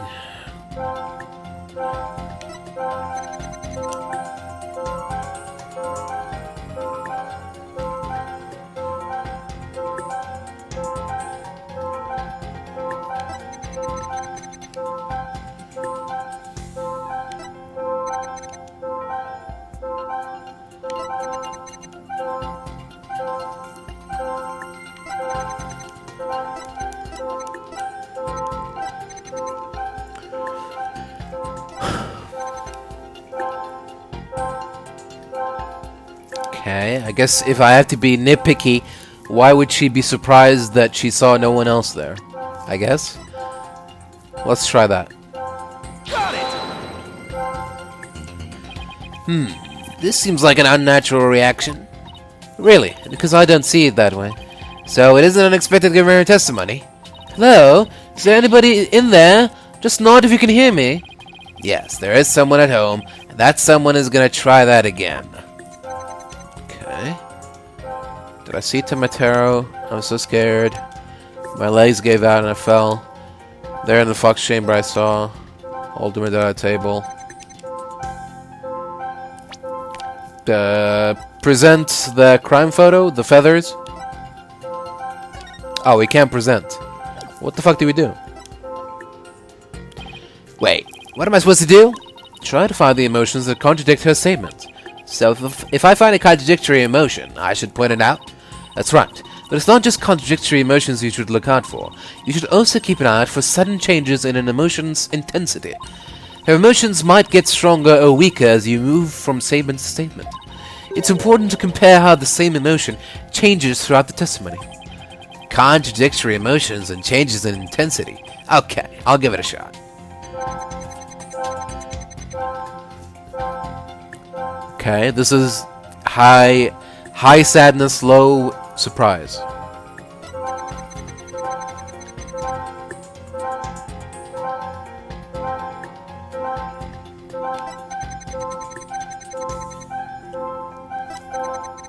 Okay. Here is high sadness, high surprise. This is high surprise, low sadness. High surprise, high sadness. High surprise, high sadness. I already tried pointing out surprise there. Okay.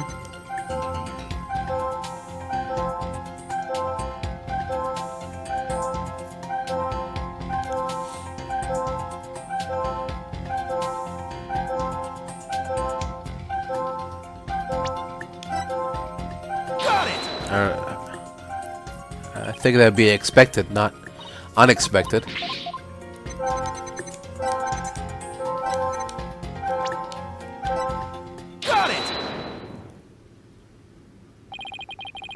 Really?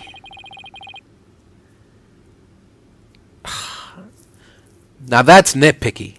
Who cares if she was a little bit sad? Okay, whatever. Okay. I gotta be really, really pedantic about it, I guess. Gotta be real anal about it. The amount of fear you felt is rather low, despite your legs having given out from fright. Could something have lessened your fear? Actually, I did experience a sudden burst of courage at that moment. You did? Where did it come from? Let me think. Oh, it was Mama. I suddenly felt as if she was there with me. Okay, I'll enter a sudden burst of courage. Now, let's see. Ah, look!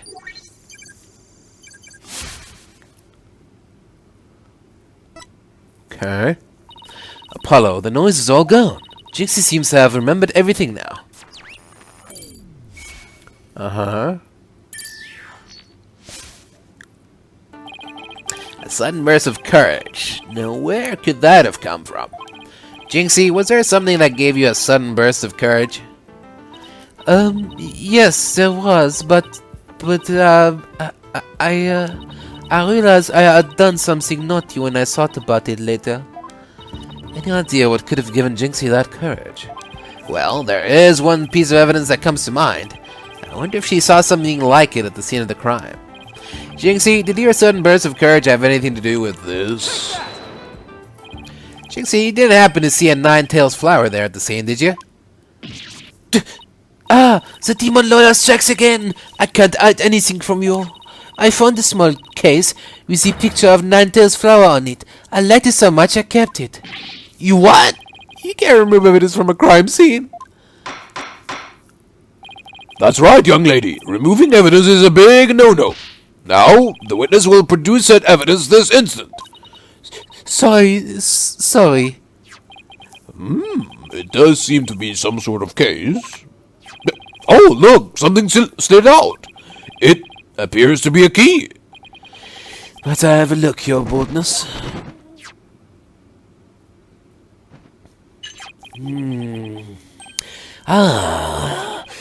This is none other than the master key to QB Manor. Are you certain of this, Prosecutor Blackquill? It matches the serial number of the key that went missing after the murder. Master key? That went missing? Why don't I like the sound of that? Our little scamp here stumbled upon an article of unimaginable consequence. That's a little melodramatic, don't you think?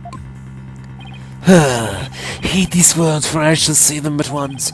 The sole key to the Fox Chamber has been in this little scamp's constant possession.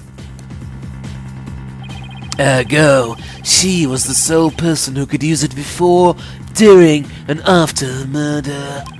Which leaves the master key as the only other key that could have opened the chamber.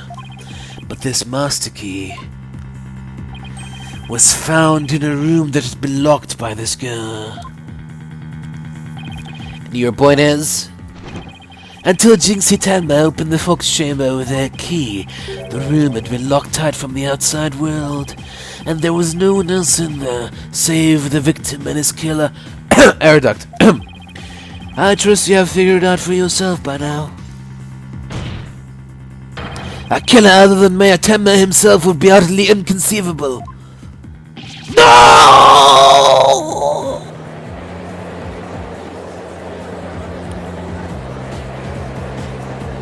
Objection!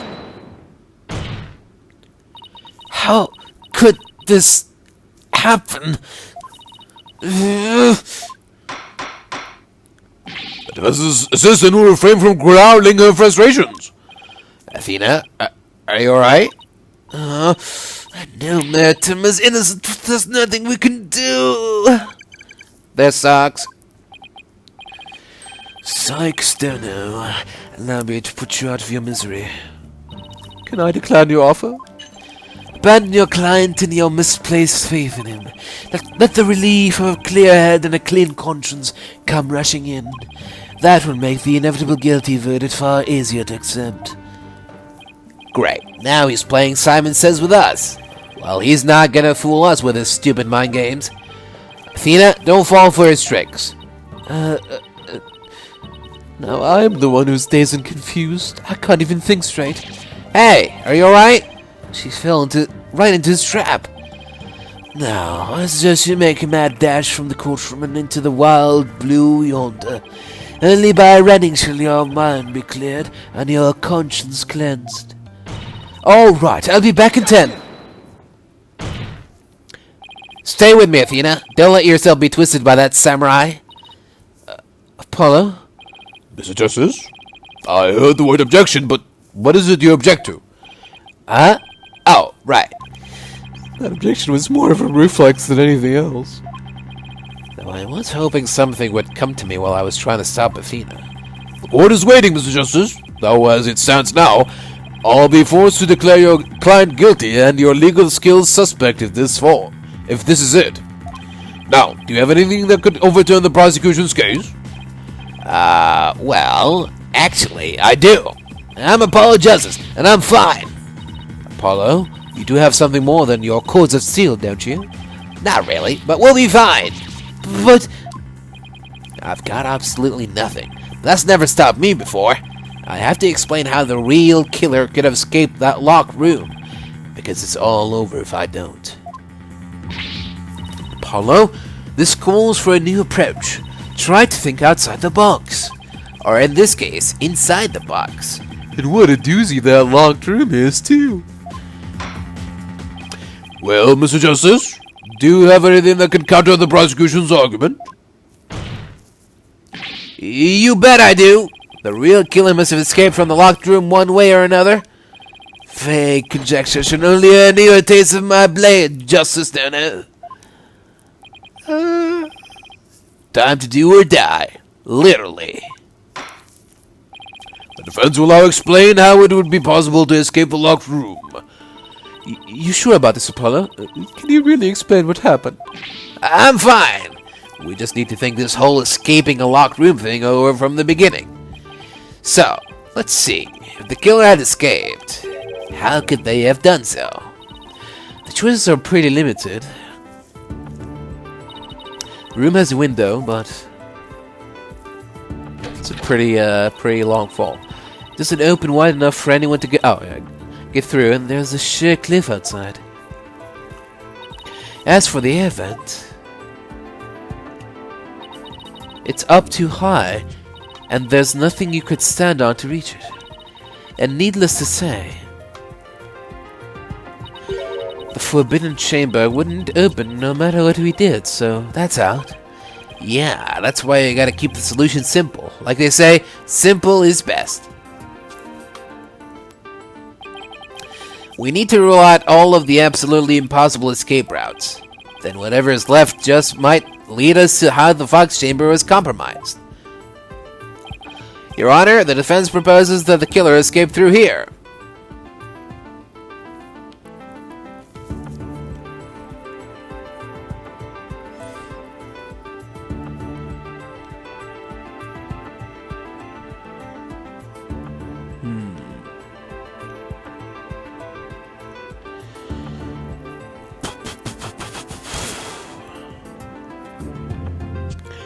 I was gonna say that he was hiding behind the folding screen, but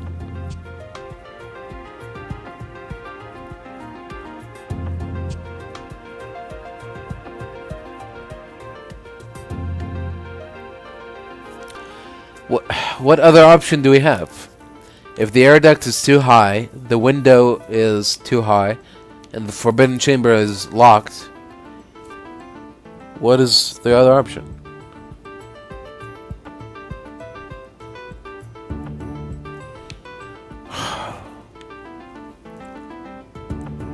From the front door? Sure. He just walked out. The hallway door? Well, yes, I suppose that would be the only way out. It appears you've already forgotten. The only available key until Jinxie Tenma came on scene was within that locked room. How would one exit the Fox chamber and then lock it without a key? I should have seen this coming. Remember, Apollo, keep it simple. Simple, right. I could understand if the killer had exited the room with the key, but... Well, Mr. Justice, the prosecution has some fine Japanese steel waiting unless you explain yourself quickly. I'm fine. I can explain myself.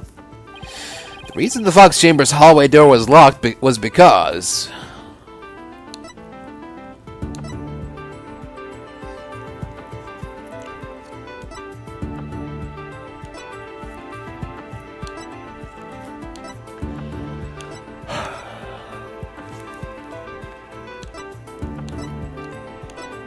Besides the master key, didn't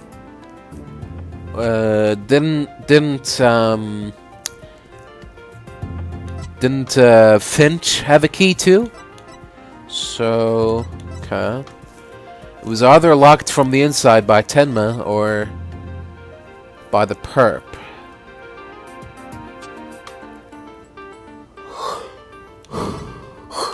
Okay, yeah, okay. He couldn't, yeah, okay.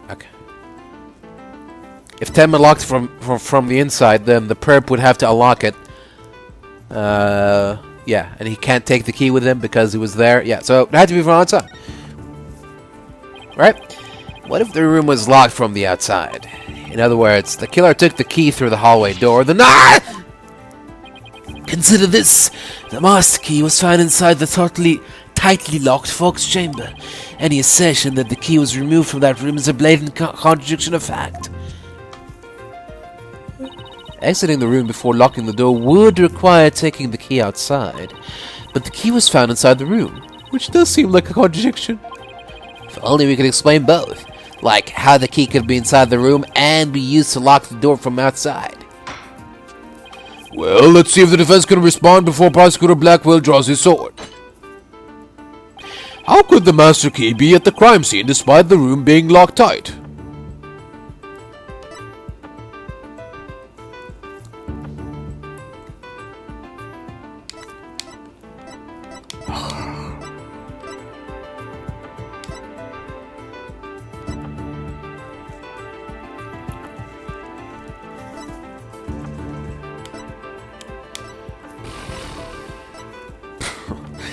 I think I'm getting a taste of that samurai steel pretty soon here. Threw it in from the outside or slipped it in. This seems more plausible. Still ridiculous, far-fetched, but sure. Maybe someone threw it in from the hallway when Jinxie opened the door. That would explain... Ah! Perhaps we should ask the little scamp herself. When you opened the Fox chamber, did you witness anyone throwing the master key inside?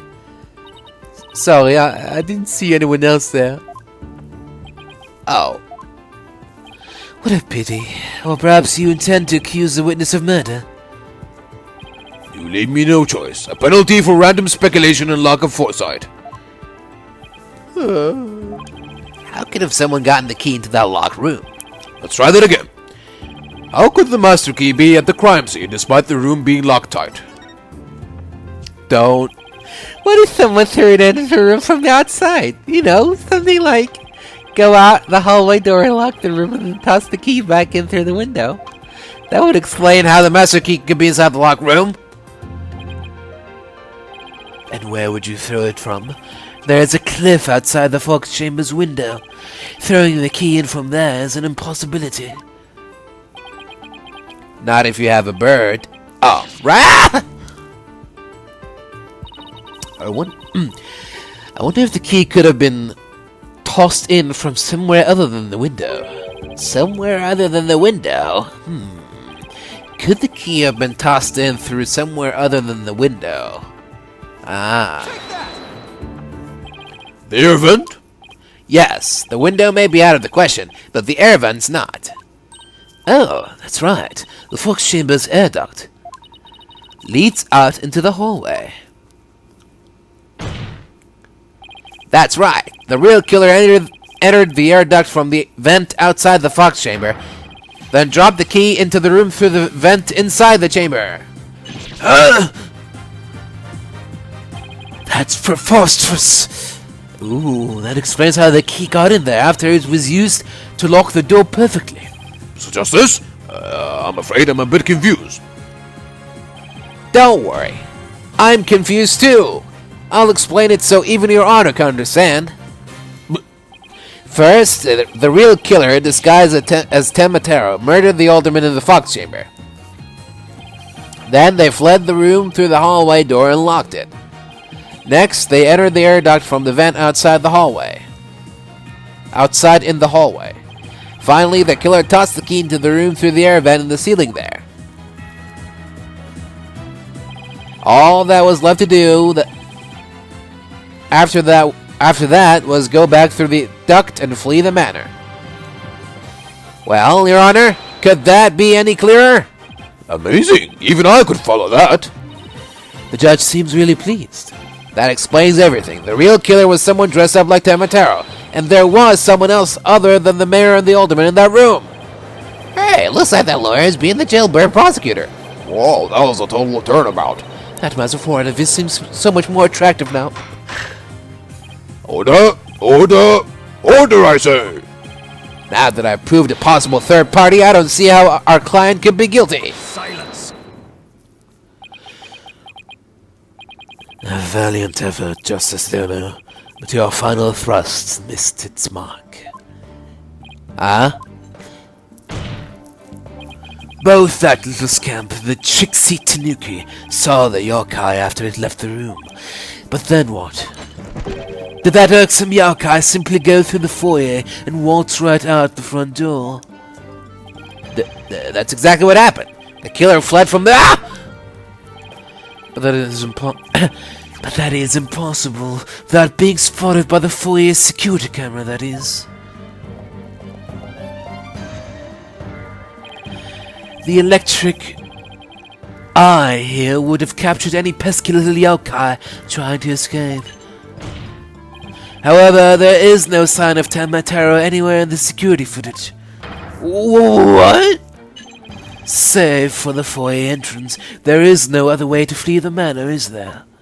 I don't feel so good. Wait, I believe there is one other way to escape besides the foyer entrance. There's a large window in the foyer. It's possible to escape through there without being seen by the security camera. Hey, you're right. Silence. Must I point out every crucial detail to the defense? It seems you lack not only brains, but investigative prowess to boot. That is the cliffside of the manor. The only killer escaping that way would be a dead one. No. Wait, so the killer didn't escape out the foyer window? What the heck, right? Ha! I suppose your next proposal is the killer sprouted wings and flew off into the sunset. That would be ridiculous. Oh wait, that would mean the killer really was a yokai. If only we had some sort of evidence that could point to a flying killer. Who's saying we don't? As completely far-fetched as it might be. What? You're saying you can prove the killer could fly? Oh yeah. Whoa, I thought I was the one with the cores of steel. Oh, I can't wait to hear this. Oh, Your Honor? What evidence do you have that the killer flew away? Take that! Have you not heard the news? Take a look at this special edition paper. Tenma, real or flight of fancy? What does this article prove, Mr. Justice? The photo in that article was taken shortly after the murder. Maybe the yokai in that photo is the killer shortly after they fled out of the window. Mr. Justice, you're not seriously suggesting... Oh, I'm serious. I mean, it all adds up. The killer disguised as Tenma flew away. You know, by some way or another. Silence. It is your brain that has flown the coop. That image is naught but trick photography or some other form of artifice. Okay, then how about the Tenma figure Mr. Filch saw? It just vanished into thin air? No, there is a rational, common-sense explanation for that. That infernal yokai our tricksy Tanuki witness never reached the entrance. He, or should I say she, turned back before the camera's electric eye. She? I don't like where this is going one bit. Now, the fact that we know the yokai had come from the Fox Chamber means that it was likely either Mayor Damien Tenma or his daughter Jinxie Tenma. However, we know that Mayor Tenma was already unconscious at the time. Nope. Not good. Not good at all. Do you understand the gravity of the situation now, Justice Dono? The falsified yokai remnants and the appearance of Tenma Terror were the work of one individual. And that individual is none other than Jinxie Tenma!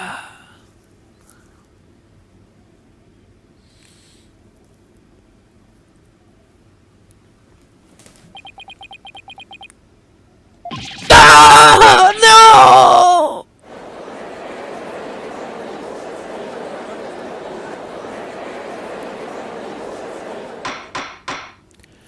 Order! Order! The defense will stop competing for the greatest freakout ever! The little scamp was, no doubt, simply trying to protect her father, and it's no wonder that her superstitious mind conjured up this mad masquerade. Prosecutor Blackquill's assertion makes perfect sense to me. It's far more convincing than saying the killer escaped by flying out of the window. Do you truly believe this could end any other way? Did we fall right into his trap? What do we do now, Apollo? Our case no longer stands without a real yokai. If only we had one. Bailiff, Caesar, it's time I interrogated her as the samurai of yore would.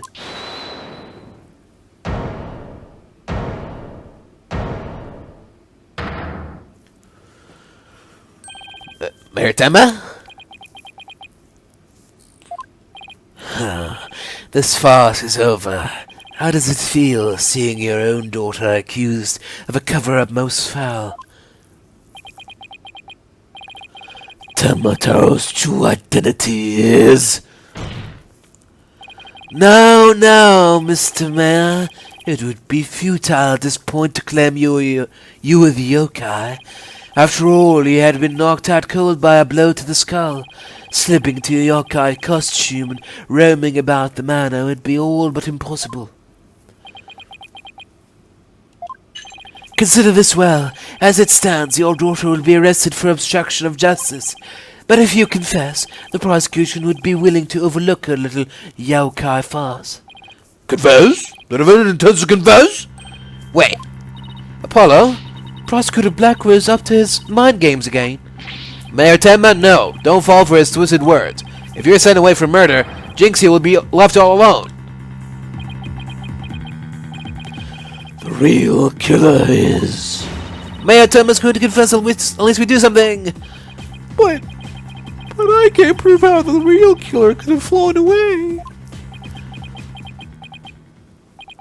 Caw, caw, caw, caw. Look upon me and despair, for ripe is the time for my return. Uh-oh. I should watch what I wish for.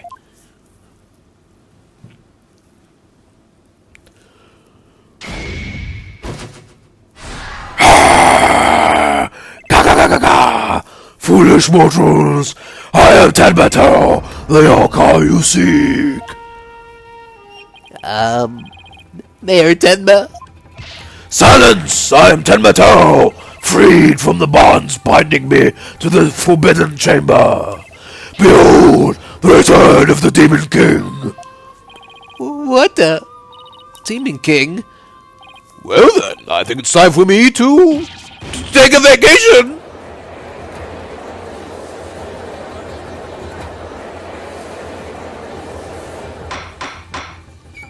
The witness will, he will explain himself. Are you saying you're Tenma, the yokai we've been chasing this whole time? Indeed, it is I, Tenma, the one who you seek. The one whom you seek, come to reveal the truth. This child is Tenma, you say? Ah, what nonsense. So, Mayor Tenma is a yokai now? Ka! His body is not mine! So you're saying that Mayor Tenma is being possessed by you? And that the yokai that Jinxie, Tenma, and Phineas Filch saw, and the one captured in the newspaper photo, those were all you? The accursed power of these warding charms prevents me from revealing my true form. Your boldness. Can this not be interpreted as an admission of guilt? Well, a confession by a yokai would be quite unprecedented. Be that as it may, the defense's case has been overturned. Huh? What? You claim the yokai that Luscam saw was some third party, the true killer, the one who escaped from the locked fox chamber, but it was the accused all along. Ah! Ironic, is it not? Your yokai turned out to be real, in a manner of speaking.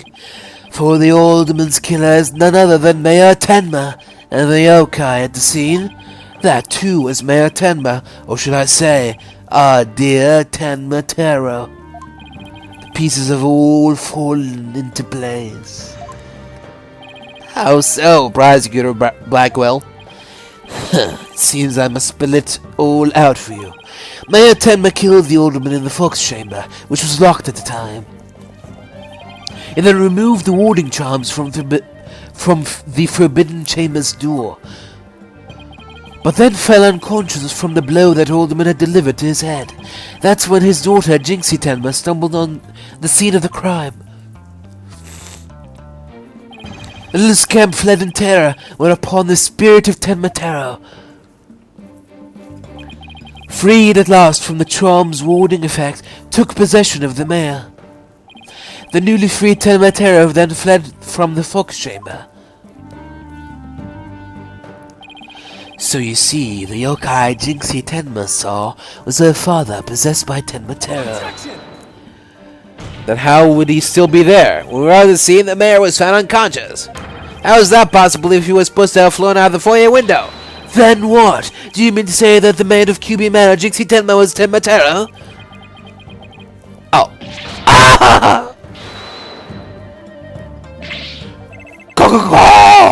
That too is easy to explain. Flew about for a time, did I? But presently tired, I made for the forbidden chamber. But alas, exhaustion took me unawares in the fox chamber, and I knew no more. Huh. It would seem the pieces are still in place. Is Blacquill up to his tricks again? I don't know what to say. Is the defendant a real live... So that rumor about Mayor Tenma is true? I knew yokai were real. You mean he really did kill the alderman just so he could release that material? Order! Order! Now he's got everyone in the courtroom believing in yokai. It's Simon Says on steroids. He wants to convict our client any way he can, even if it means blaming a yokai. The proverbial ducks are all in a row. You should now have no qualms about finding the accused guilty, your boldness. This is one of the most bizarre cases in my entire career. Otherworldly, in fact. Can yokai even be prosecuted under our legal system? Objection! Mayor Tenma is just pretending to be Tenma to protect his daughter. Plus, I already proved how a third party could have escaped from the locked room. A verdict at this point would be premature. Since both sides have raised valid points, I have no choice but to... Silence! This is the dark age of law where defense attorneys are not to be trusted. This is but a ploy to gain time for them to fabricate evidence. How will I sleep tonight, knowing you will not let the sun rise on the mayor's day of reckoning, Justice Donor? Objection! I won't fabricate any evidence. Silence! Then prove it by joining me. A night in the clink will ensure you will not succumb to temptation. How about I just promise not to succumb to anything? We have both evidence and a confession. The killer is this yokai before us. It is beyond dispute. A guilty verdict is all but... Ah! What's wrong with it? What's wrong with them? Prosecutor Blackquill, we've had enough of your hijinks. The foundation of justice is fair play, and you are in serious violation of that. What in the devil was that? Fulbright, have you tampered with my shackles in some manner? Seems you found that quite shocking. It's my special jolt of justice device. Each press is a shocking reminder to behave. You shall pay for this. I, Simon... Ah! Your Honor, you need not fear now. I believe Prosecutor Blackquill will remain on his best behavior. A bit late with the reassurances, aren't we, Detective? Well, in that case, this concludes today's deliberations. The prosecution and the defense will use this opportunity to further their investigations. This court is adjourned. Whew. That was a close one. To be continued.